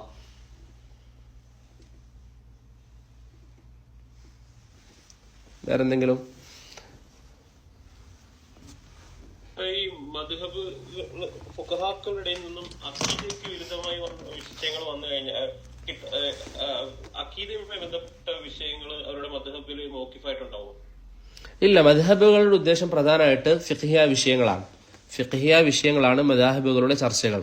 അതല്ലാതെ അഖീദയിൽ പരസ്പരം ഇത്തരത്തിലുള്ള അഭിപ്രായ വ്യത്യാസങ്ങൾ സ്വീകരിക്കപ്പെടുകയില്ല. ഈ മദ്ഹബിലുള്ള അഭിപ്രായ വ്യത്യാസം വരാനുള്ള കാരണം ഇജ്തിഹാദാത്തുകൾ പ്രവേശിക്കുന്നത് കൊണ്ടാണ്. അഖീദയുമായി ബന്ധപ്പെട്ട ഉസൂലുകളിൽ ആ തരത്തിൽ ഫിഖ്ഹിൽ വരുന്നത് പോലെ ഇജ്തിഹാദുകൾ അഖീദയിൽ വരില്ല. അധിക അഖീദ മസായിലുകളും അല്ലെങ്കിൽ ബഹുഭൂരിപക്ഷം അഖീദ മസായിലുകളും ഇജ്മാ ഉള്ളതാണ്.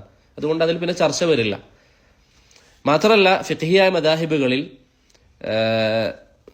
നോർമയിൽ അല്ലാഹു അലം ഖറാഫി റഹിമഹുല്ലാഹ് പറയുന്നത്, മാലിക്കി മദ്ഹബിലെ പ്രഗൽഭനായ പണ്ഡിതൻ ഖറാഫി റഹിമഹുല്ലാഹ് പറയുന്നത്, ഫിഖ്ഹിയായ മദ്ഹബുകളുടെ ചർച്ചകളിൽ വരുന്ന വിഷയങ്ങൾ ഇജ്മാഇന് പുറത്തുള്ള വിഷയങ്ങളാണ്. എത്രത്തോളം എന്ന് പറഞ്ഞാൽ അദ്ദേഹം അതിൽ വിശദീകരിക്കുന്നുണ്ട്. ഞാൻ ഇൻഷാ അല്ലാഹ് അടുത്ത ദർസിൽ അതിന്റെ ഇബാറത്ത് കൊണ്ടുവരാൻ ശ്രമിക്കാം. അദ്ദേഹം പറയുന്നത് ഇജ്മാ ഉള്ള വിഷയങ്ങൾ, ഇപ്പൊ നിസ്കാരം 5 നേരമാണ്, അതുപോലെ തന്നെ നോമ്പ് റമദാനിൽ നിർബന്ധമാണ്, അതൊന്നും മദ്ഹബിന്റെ ചർച്ചകളിൽ വരില്ല. അതൊന്നും മദ്ഹബിന്റെ ചർച്ചകളിൽ വരില്ല എങ്കിൽ അഖദിയായ മറ്റു മസ്അലകൾ മിംബാബി ഔല മദ്ഹബിന്റെ ചർച്ചകളിൽ വരില്ല. മദ്ഹബിന്റെ ചർച്ചകളിൽ ഈ ഫിഖ്ഹിയായ ഖിലാഫുള്ള വിഷയങ്ങൾ മാത്രമാണ് പ്രവേശിക്കുക. ഇവിടെ വേറൊരു വ്യക്തി എഴുതി ചോദിച്ചത് ഉംറക്ക് പോകാൻ ഉദ്ദേശിക്കുന്നു, എന്താണ് നസീഹത്ത്? നമ്മുടെ ഇന്നത്തെ മസ്അല അല്ലെങ്കിൽ ഇന്നത്തെ ചർച്ചകൾ അങ്ങനെയുള്ള വിഷയങ്ങളല്ല. എന്നിരുന്നാലും ബാറക്കല്ലാഹു ഫീക്കും, ഉംറക്ക് പോകാൻ ഞാൻ പൊതുവെ നമ്മുടെ ഇഖ്വാനോട് പറയുന്നത് സുന്നത്തനുസരിച്ച് ഉംറ പഠിക്കുക, സുന്നത്തനുസരിച്ച് പരിപൂർണമായി ഉംറ പഠിക്കുക.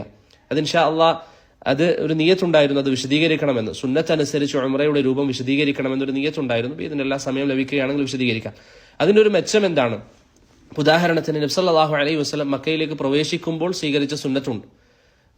ഹറമിലേക്ക് പ്രവേശിക്കുമ്പോൾ, കഅബയിലേക്ക്, മസ്ജിദുൽ ഹറാമിലേക്ക് ഏത് വാതിലിലൂടെ കയറി, അവിടുന്ന് ഏത് വാതിലൂടെ ഇറങ്ങി, എങ്ങനെയാണ് പ്രവാചകൻ പുറത്തേക്ക് വന്നത്, എങ്ങനെയാണ് അവിടുത്തെ നിസ്കാരങ്ങൾ, സ്വഹാബത്തിന്റെ ആചാറുകൾ, അങ്ങനെ പല വിഷയങ്ങളും ഈ വിഷയത്തിൽ വന്നിട്ടുണ്ട്. ഇത് നാം പഠിച്ച് നാം അവിടെ പോവുകയാണെങ്കിൽ നമുക്ക് സാഹചര്യം ഒത്തുവന്നിട്ടില്ല ഇങ്ങനെ ചെയ്യാൻ, പക്ഷെ നമുക്കത് ചെയ്യാൻ ആഗ്രഹമുണ്ട് എങ്കിൽ നമുക്ക് വലിയ പ്രതിഫലം അതിലൂടെ ലഭിക്കും. ഇന്ന് പല ആളുകൾക്കും അതറിയില്ല. പല ആളുകൾ എങ്ങനെ ഉംറക്ക് പോവാ? ഉംറക്ക് 4 റുക്നുണ്ട്. ഇഹ്റാം ചെയ്യണം, നേരെ പോകും, തവാഫ് ചെയ്യണം, സഅയ് ചെയ്യണം, മുടി മുറിക്കണം, ഖലാസ് ഉംറ കഴിഞ്ഞു. അങ്ങനെ ആയാൽ ഉംറ നിർവഹിച്ചതായി പരിഗണിക്കപ്പെടും. പക്ഷേ നമുക്ക് ഉംറ നബി സല്ലല്ലാഹു അലൈഹി വസല്ലം ആയിഷ റളിയല്ലാഹു പറഞ്ഞതുപോലെ നമുക്ക് നിയ്യത്ത് അനുസരിച്ച് പല പ്രതിഫലങ്ങളും നേടിയെടുക്കാൻ സാധിക്കും. നിയ്യത്ത് കൊണ്ട് പല പ്രതിഫലങ്ങളും നേടിയെടുക്കാൻ സാധിക്കും. ഈ സുന്നത്തുകളും സഹാബത്തിന്റെ ആചാറുകളും ഒക്കെ നമുക്ക് ചെയ്യാൻ നിയ്യത്തുണ്ട്. പക്ഷേ അവിടുത്തെ തിരക്കുകൾ കാരണം, നാം പോകുന്ന വഴിയിലുള്ള തടസ്സങ്ങൾ കാരണം ഇതൊക്കെ നമുക്ക് സ്വീകരിക്കാൻ തടസ്സമായി. പക്ഷെ നമുക്ക് മനസ്സിൽ നിയ്യത്തുണ്ടെങ്കിൽ അതിന് നമുക്ക് പ്രതിഫലമുണ്ട്. ഉദാഹരണത്തിന് മക്കയിലേക്ക് പ്രവേശിക്കുമ്പോൾ രാവിലെയാണോ രാത്രിയാണോ പ്രവേശിക്കേണ്ടത്? പ്രവാചകന്റെ സുന്നത്തുണ്ട് ആ വിഷയത്തിൽ. നബി സല്ലല്ലാഹു അലൈഹി വസല്ലം തങ്ങളുടെ പ്രവർത്തനം ആ വിഷയത്തിൽ വ്യക്തമാണ്. നമുക്ക് ഒരു വ്യക്തിക്ക് ഇപ്പം പകലിൽ പ്രവേശിക്കാൻ സാധിക്കില്ല, രാത്രി തന്നെയാണ് അദ്ദേഹം പ്രവേശിക്കുക. പകലിൽ പ്രവേശിക്കലാണല്ലോ സുന്നത്ത്. ഒരു വ്യക്തി രാത്രിയാണ് പ്രവേശിക്കുന്നത്. കാരണം എന്താ? അദ്ദേഹം അവലംബിക്കുന്ന ബസ്സിന്റെ ഷെഡ്യൂൾ അങ്ങനെയാണ് ആ ബസ് പോവുക. പക്ഷെ അദ്ദേഹത്തിന് സത്യസന്ധമായ നിയ്യത്തുണ്ടെങ്കിൽ അതിന് അദ്ദേഹത്തിന് പ്രതിഫലം ലഭിച്ചു. ഞാൻ ഒന്ന് വ്യക്തമാക്കി പെട്ടെന്നൊന്ന് പറയാം. 2 വ്യക്തികൾ, ഒരാൾക്കറിയാം ഇതാണ് സുന്നത്ത്, പക്ഷേ രാത്രിയിലാണ് ഇവിടുന്ന് പോകുന്ന ബസ് സർവീസുകൾ ലഭ്യമായിട്ടുള്ളൂ, അതുകൊണ്ട് ആ ഒരു സാഹചര്യം പരിഗണിച്ച് ഞാൻ ഈ ബസ്സിൽ പോകുന്നു എന്ന നിയത്തിൽ ഒരു വ്യക്തി പോവുകയാണെങ്കിൽ അദ്ദേഹത്തിന്റെ നിയത്തിന് പ്രതിഫലമുണ്ട്. രണ്ടാമത്തെ വ്യക്തി, അദ്ദേഹത്തിന് അങ്ങനെ ഒരു സുന്നത്തേ അറിയില്ല, അദ്ദേഹം രാത്രിയിൽ ഉംറക്ക് പോകുന്നു, ഉംറ ചെയ്യുന്നു, വരുന്നു. എന്താ വ്യത്യാസം? രണ്ടാമത്തെ വ്യക്തിക്ക് ഒരു പ്രതിഫലവും ഇല്ല. രണ്ടാളും ചെയ്തത് ഒരേ പ്രവർത്തനമാണ്, പക്ഷെ ഒരു വ്യക്തിക്ക് അതിലൂടെ പ്രതിഫലമുണ്ട്, മറ്റേ വ്യക്തിക്ക് പ്രതിഫലമില്ല. അതുകൊണ്ട് എന്റെ നസീഹത്ത്, ഉംറക്ക് പോകുന്നതിന് മുമ്പ് ഉംറയുടെ രീതികൾ നന്നായി നമ്മൾ പഠിക്കുക. പ്രത്യേകിച്ച് സൗദിയിലുള്ള സഹോദരങ്ങൾ പലരും അൽഹംദുലില്ലാ ധാരാളമായി ഉംറ നിർവഹിക്കുന്നവരാണ്. പക്ഷേ ഉംറയുടെ വിശദീകരിച്ച് എങ്ങനെയാണ് ഉംറ ചെയ്യേണ്ടത്, സഹാബത്തിന്റെ ആധാറുകൾ, സഹാബത്ത് പറയുന്ന വിഷയങ്ങൾ, അതൊക്കെ നമ്മൾ പഠിച്ചുകൊണ്ട് പോവുകയാണെങ്കിൽ നമുക്കത് കൂടുതൽ മെച്ചമുണ്ടാകും. വേറൊരാൾ ചോദിച്ചത്, നമ്മൾ പറഞ്ഞു പല രാജ്യങ്ങളിലും ഇന്ന് പ്രധാനമായിട്ടും വ്യാപകമായിട്ടുള്ളത് ഷാഫിഈ മദ്ഹബാണെന്ന് പറഞ്ഞു. അങ്ങനെയുള്ള നാടുകളിലെ ആളുകളും അഖീദയിൽ ഷാഫിഈ മദ്ഹബാണോ പിൻപറ്റുന്നത് എന്നുള്ളത്, അല്ലെങ്കിൽ ഇമാം ഷാഫിഈയുടെ അഖീദയാണ്. ഞാൻ നേരത്തെ പറഞ്ഞതുപോലെ മദ്ഹബിന്റെ ചർച്ചകൾ പൊതുവെ വരുന്നത് ഫിഖ്ഹിയ മസായിലുകളാണ്. അതുകൊണ്ട് തന്നെ ഇന്ന് പല സ്ഥലങ്ങളിലും ഷാഫിഈ മദ്ഹബ് പിൻപറ്റുന്നവർക്കിടയിൽ പ്രചാരണത്തിലുള്ളത് അശ്അരി അഖീദ തന്നെയാണ്. അത് കേരളത്തിൽ മാത്രമല്ല, കേരളത്തിന് പുറത്തും പല സ്ഥലങ്ങളിലും ഷാഫിഈ മദ്ഹബ് പിൻപറ്റുന്നവർ, ഷാഫിഈ മദ്ഹബിലുള്ള ഈ വിഷയങ്ങൾ, അഥവാ ഷാഫിഈ മദ്ഹബിലെ പല പണ്ഡിതന്മാരും അശ്അരി മദ്ഹബ് സ്ഥാപിച്ചത് കൊണ്ട് തന്നെ ഷാഫിഈ മദ്ഹബ് പിൻപറ്റുന്ന പല ആളുകളും അശ്അരി മദ്ഹബിലുള്ളവർ തന്നെയാണ്. മരിച്ചവർക്ക് വേണ്ടി ഖുർആൻ ഓതാൻ ഷാഫിഈ മദ്ഹബിൽ തെളിവുണ്ടോ?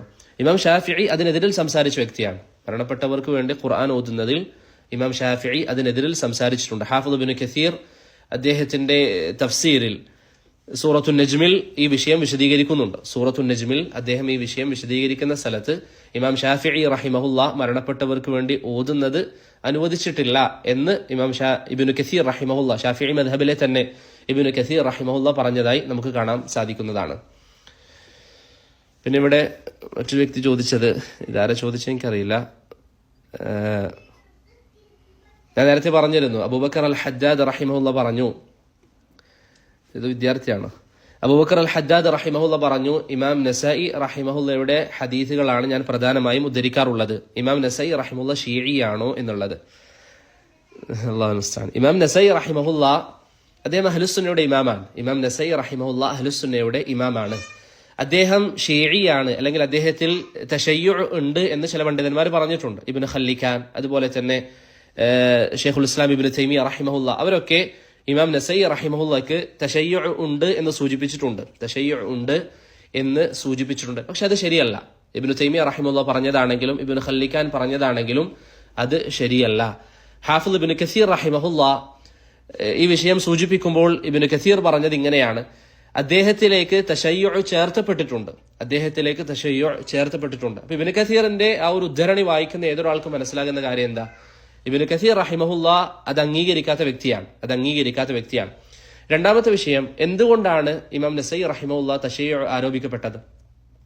ദഹബിക്കും സംസാരമുണ്ട്. ദഹബി പറയുന്നത് അദ്ദേഹത്തിന് തശയ്യുഅ് ഉണ്ട്, അദ്ദേഹത്തിന് അള്ളാഹു മാപ്പ് നൽകട്ടെ എന്നാണ് ദഹബിയുടെ സംസാരവും. എന്തുകൊണ്ടാണ് ഇബ്നു ഖല്ലിഖാൻ ആണെങ്കിലും ദഹബി ആണെങ്കിലും ഇബ്നു തൈമിയ ആണെങ്കിലും ഷെയ്ഖുൽ ഇമാം നസഈയെ കുറിച്ച് അദ്ദേഹത്തിന് തശയ്യുഅ് ഉണ്ട് എന്ന് പറയുന്നത്?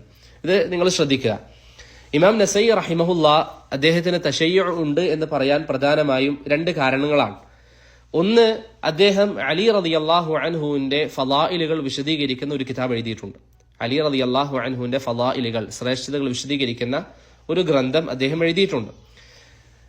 രണ്ടാമത്തേത്, അദ്ദേഹം ദിമഷ്കിൽ, എന്റെ ഓർമ്മയിൽ അദ്ദേഹം ദിമഷ്കിലായിരിക്കെ നടന്നിരിക്കുന്ന ഒരു ചരിത്രമാണ്. ഈ രണ്ട് കാരണങ്ങളാലാണ് അദ്ദേഹത്തിന് തശയ്യുഅ് ഉണ്ട് എന്ന് പറഞ്ഞത്. അദ്ദേഹം ഇമാം നസഈ റഹിമഹുല്ല ഖസായിസു അലി എന്ന പേരിൽ ഒരു കിതാബ് എഴുതി. അലി റളിയല്ലാഹു അൻഹുവിന്റെ ഫളായിലുകൾ വിശദീകരിച്ചുകൊണ്ട് കിതാബ് എഴുതി. എന്താണ് അതിനുള്ള കാരണം? ഇമാം നസഈ തന്നെ വിശദീകരിച്ചതുപോലെ, ഞാൻ ദിമഷ്കിൽ പ്രവേശിച്ചപ്പോൾ അവിടെയുള്ള ജനങ്ങൾ അലി റളിയല്ലാഹു അൻഹുവിനെ കുറിച്ച് കുറ്റം പറയുന്നതായി ശ്രദ്ധയിൽപ്പെട്ടു. ഇത് കാരണത്താൽ ഞാൻ അലി റളിയല്ലാഹു അൻഹുവിന്റെ വിഷയത്തിൽ ഒരു കിതാബ് എഴുതി. അങ്ങനെ ദിമഷ്കിലുള്ള ആളുകൾ, അവരിൽ പലരും അലി റളിയല്ലാഹു അൻഹുവിനോട് അങ്ങേയറ്റം വെറുപ്പ് പ്രകടിപ്പിക്കുന്നവരായിരുന്നു. വേറെ ചില സ്ഥലങ്ങളിൽ ഉസ്മാൻ റളിയല്ലാഹു അൻഹുവിനോട് വെറുപ്പ് പ്രകടിപ്പിക്കുന്നവരുമുണ്ട്.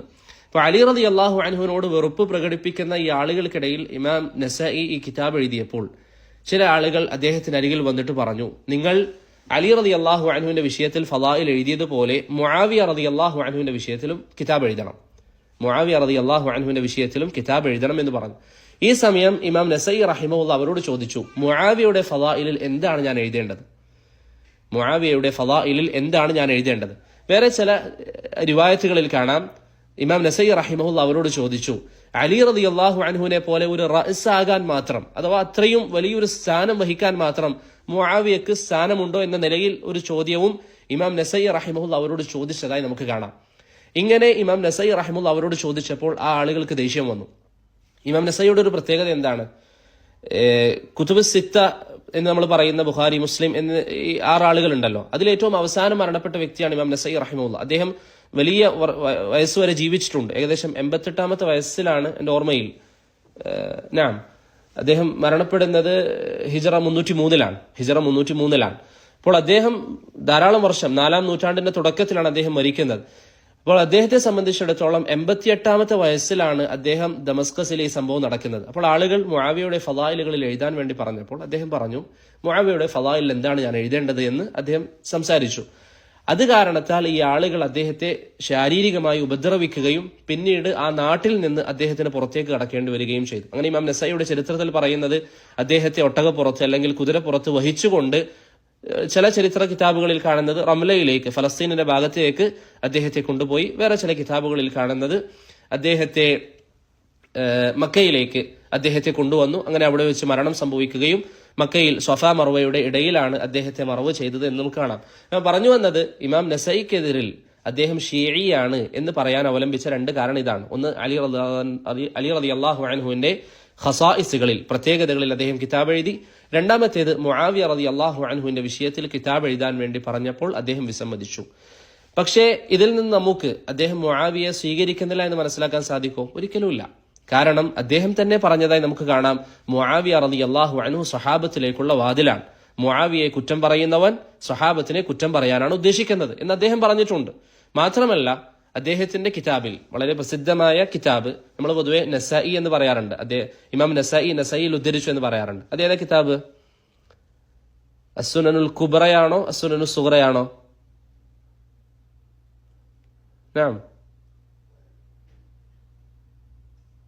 അറിയോ? ഇമാം നസഈയുടെ കിതാബ് അസ്സുനനുൽ സുഗ്റയാണ് നമ്മൾ പൊതുവെ എന്ത് പറയുന്നത്, ഇമാം നസഈ സുനനിൽ ഉദ്ധരിച്ചു എന്ന് പറയുന്നത് കൊണ്ടുള്ള ഉദ്ദേശം. അത് പൊതുവെ അൽ മുജ്തബ എന്ന പേരിലാണ് അറിയപ്പെടുന്നത്. ആ കിതാബിൽ മാത്രം മുആവിയ റളിയല്ലാഹു അൻഹുവിന്റെ ഹദീസുകൾ 15-ലധികം ഹദീസുകൾ അദ്ദേഹം കൊണ്ടുവന്നിട്ടുണ്ട്. 15-ലധികം ഹദീസുകൾ കൊണ്ടുവന്നിട്ടുണ്ട്. അപ്പൊ മുആവിയയോട് ദേഷ്യമുണ്ട് എങ്കിൽ ഒരിക്കലും അദ്ദേഹത്തിന്റെ ഹദീസുകൾ ഉദ്ധരിക്കില്ലായിരുന്നു. അതുപോലെ തന്നെ ഇമാം നസഈക്കെതിരിൽ വന്നിരിക്കുന്ന മറ്റൊരു ആരോപണമാണ്, അദ്ദേഹം അലി റളിയല്ലാഹു അൻഹുവിന്റെ ഖസായിസിൽ കിതാബ് എഴുതിയതുപോലെ അബൂബക്കറിനെയും ഉമറിനെയും കുറിച്ച് എഴുതിയിട്ടില്ല എന്ന്. അത് കളവാണ്. കാരണം അദ്ദേഹത്തിന്റെ അസ്സുനനുൽ കുബ്രയിൽ ആദ്യം തുടങ്ങുന്ന അധ്യായങ്ങളിൽ, മനാഖിബുകളിൽ തുടങ്ങുന്ന അധ്യായം തന്നെ അബൂബക്കറിന്റെയും ഉമറിന്റെയും ഫളായിലുകൾ പറഞ്ഞുകൊണ്ടാണ്. അതുകൊണ്ട് അദ്ദേഹം മുആവിയ റളിയല്ലാഹു അൻഹുവിനെ സ്വീകരിച്ചില്ല എന്ന് പറയുന്ന നിലപാട് ശരിയല്ല. മറിച്ച് മുആവിയ റളിയല്ലാഹു അൻഹുവിന്റെ ഹദീസുകൾ ഉദ്ധരിച്ചിട്ടുണ്ട്. മുആവിയ അദ്ദേഹം ബഹുമാനിച്ചിരുന്നു. മുആവിയയുടെ വിഷയത്തിൽ സംസാരിക്കരുത് എന്ന് പറഞ്ഞിരുന്നു. പക്ഷേ അലി റളിയല്ലാഹു അൻഹുവിനെ പോലെയല്ല മുആവിയ എന്ന് മാത്രമേ അദ്ദേഹത്തിന്റെ സംസാരത്തിന് അർത്ഥമുള്ളൂ. അത് എല്ലാവരും അംഗീകരിക്കുന്നതാണ്. കാരണം മുആവിയയെക്കാളും 20 വർഷം മുമ്പെങ്കിലും ഇസ്ലാം സ്വീകരിച്ച വ്യക്തിയാണ് അലി ബിൻ അബി താലിബ് റളിയല്ലാഹു അൻഹു. അത് മുആവിയ തന്നെ പല കരാറുകൾ എഴുതുമ്പോഴും അലിയുടെ പേര് ആദ്യം എഴുതണം, അദ്ദേഹമാണ് എന്നെക്കാളും ഫضലുള്ള വ്യക്തി എന്ന് മുആവിയ പറയാറുണ്ട്. അതുകൊണ്ട് ഇമാം നസായി ഷീഇയാണ് എന്ന് പറഞ്ഞ ഷെയ്ഖുൽ ഇസ്ലാമിന്റെ സംസാരമാണെങ്കിലും, അല്ലെങ്കിൽ അഫ്വൻ അദ്ദേഹത്തിന് തശയ്യുഉ ഉണ്ട് എന്ന ഷെയ്ഖുൽ ഇസ്ലാമിന്റെ സംസാരമാണെങ്കിലും, ദഹബിയുടെ സംസാരമാണെങ്കിലും, ഇബ്നു ഖല്ലിഖാന്റെ സംസാരമാണെങ്കിലും അത് ശരിയല്ല. മറിച്ച് അദ്ദേഹത്തിലേക്ക് പറയപ്പെട്ട തശയ്യുഉ സ്ഥിരപ്പെട്ടിട്ടില്ല എന്നുള്ളതാണ് അല്ലാഹു അലം ഏറ്റവും ശരിയായ അഭിപ്രായം. അതാണ് ഇബ്നു കസീറിന്റെ സംസാരത്തിലൂടെ മനസ്സിലാകുന്നത്. അതിന് അവലംബിച്ച 2 കാരണങ്ങൾ, ഒന്ന് അലി റളിയല്ലാഹു അൻഹുവിന്റെ വിഷയത്തിൽ കിതാബ് എഴുതിയതും, 2 ദമസ്കസിലെ സംഭവവും, 2 സ്ഥിരപ്പെടാത്ത, അല്ലെങ്കിൽ 2 ഈ വാദം സ്ഥിരപ്പെടുത്താൻ സഹായിക്കാത്ത 2 കാര്യങ്ങളാണ് എന്നുള്ളത് നാം മനസ്സിലാക്കുക. വേറെ എന്തെങ്കിലും ഉണ്ടോ?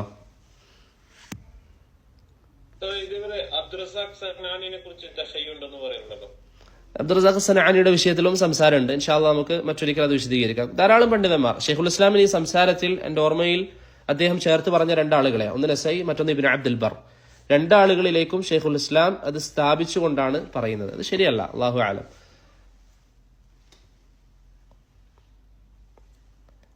ഇവിടെ വേറൊരു വ്യക്തി എഴുതി ചോദിച്ചത് മദീനയിലേക്ക് വരുമ്പോൾ മസ്ജിദ് ഖുബ അതിന്റെ ഫضൽ. മസ്ജിദ് ഖുബായിട്ട് ബന്ധപ്പെട്ട് ധാരാളം ഹദീസുകളൊക്കെ വന്നിട്ടുണ്ട്.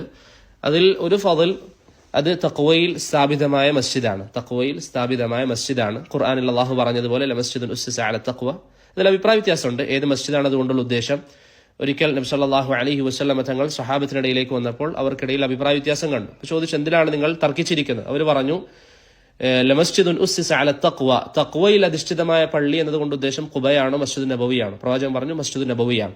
പക്ഷെ ഹാഫിദ് അൽ ഇറാഖി അദ്ദേഹത്തിന്റെ തർഹു തസ്രീബിൽ വിശദീകരിക്കുമ്പോൾ പറയുന്നതായി കാണാം, രണ്ട് നിലയിലും റിവായത്തുകൾ വന്നിട്ടുണ്ട്. മസ്ജിദ് നബവിയാണ് ഉദ്ദേശമെന്നും മസ്ജിദ് ഖുബ എന്നും വന്നിട്ടുണ്ട്.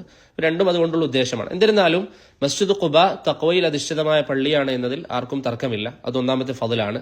രണ്ടാമത്തേത് നബി സല്ലല്ലാഹു അലൈഹി വസല്ലം പറഞ്ഞതായി സഹൽ ബിൻ ഹുനൈഫിന്റെ ഹദീസിൽ കാണാം, ആരെങ്കിലും മസ്ജിദ് ഖുബയിലേക്ക് വരികയും അവിടുന്ന് 2 റക്അത്ത് നിസ്കരിക്കുകയും ചെയ്താൽ അത് ഉംറയ്ക്ക് തുല്യമായ പ്രതിഫലം ലഭിക്കും. അതുപോലെ തന്നെ മസ്ജിദ് ഖുബയുടെ വിഷയത്തിൽ വന്നിരിക്കുന്ന ഫضലാണ് സഅദ് ബിൻ അബി വഖാസ് റളിയല്ലാഹു അൻഹു റിവായത്ത് വന്നിട്ടുണ്ട്. ആരെ ഉദ്ധരിച്ച് എനിക്ക് ഓർമ്മയില്ല.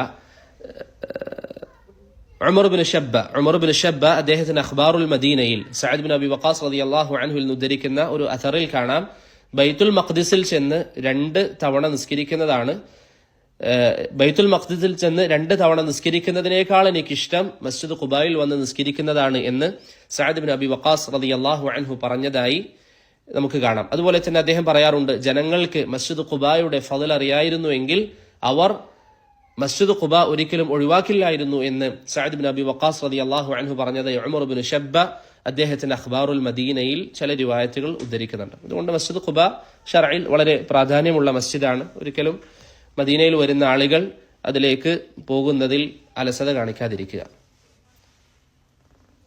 എന്ത് ബാക്കിയുണ്ടോ? ഇമാം ഷാഫിയെ കുറിച്ച് പറഞ്ഞിട്ടുണ്ടല്ലോ, ലുഗയിൽ നല്ല കഴിവുള്ളതാണ്.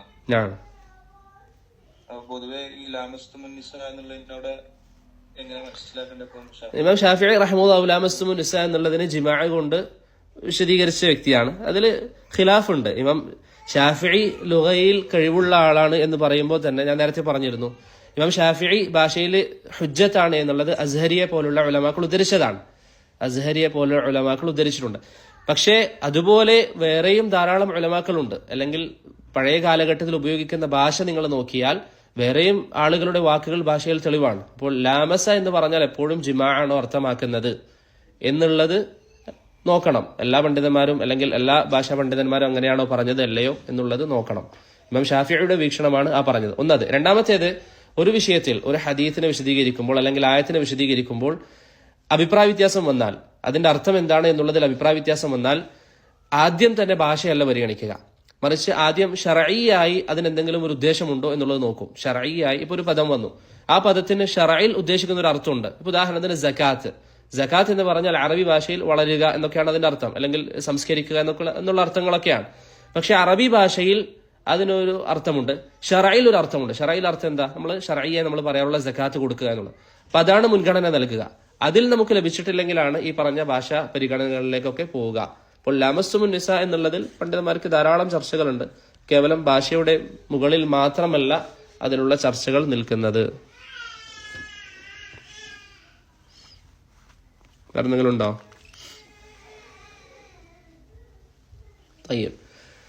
ഇപ്പൊ നമ്മള് പറഞ്ഞിരിക്കുന്ന വിഷയങ്ങൾ 3 മദ്ഹബുകളെ കുറിച്ച് അൽഹംദുലില്ലാഹ് നമ്മൾ പറഞ്ഞു. ഹനഫി മദ്ഹബ്, മാലിക്കി മദ്ഹബ്, ഷാഫിഈ മദ്ഹബ്. വരുന്ന ദർസിൽ ഹംബലി മദ്ഹബിനെ കുറിച്ചും ഫുഖഹാക്കൾക്കിടയിലുള്ള അഭിപ്രായ വ്യത്യാസങ്ങളുടെ ചില വിഷയങ്ങളും നമുക്ക് പറയാം. അതോടൊപ്പം ഞാൻ നേരത്തെ പറഞ്ഞ ബിഇദ്നില്ലാഹ് കഴിഞ്ഞ ദർസുകളെ അവലംബിച്ചുകൊണ്ട് ഒരു ചോദ്യങ്ങൾ ഞാൻ ഇൻഷാ അല്ലാഹ് ഗ്രൂപ്പിൽ പോസ്റ്റ് ചെയ്യും. എല്ലാവരും അത് വായിക്കുകയും അതിന്റെ ഉത്തരങ്ങൾ എഴുതുകയും ചെയ്യുക.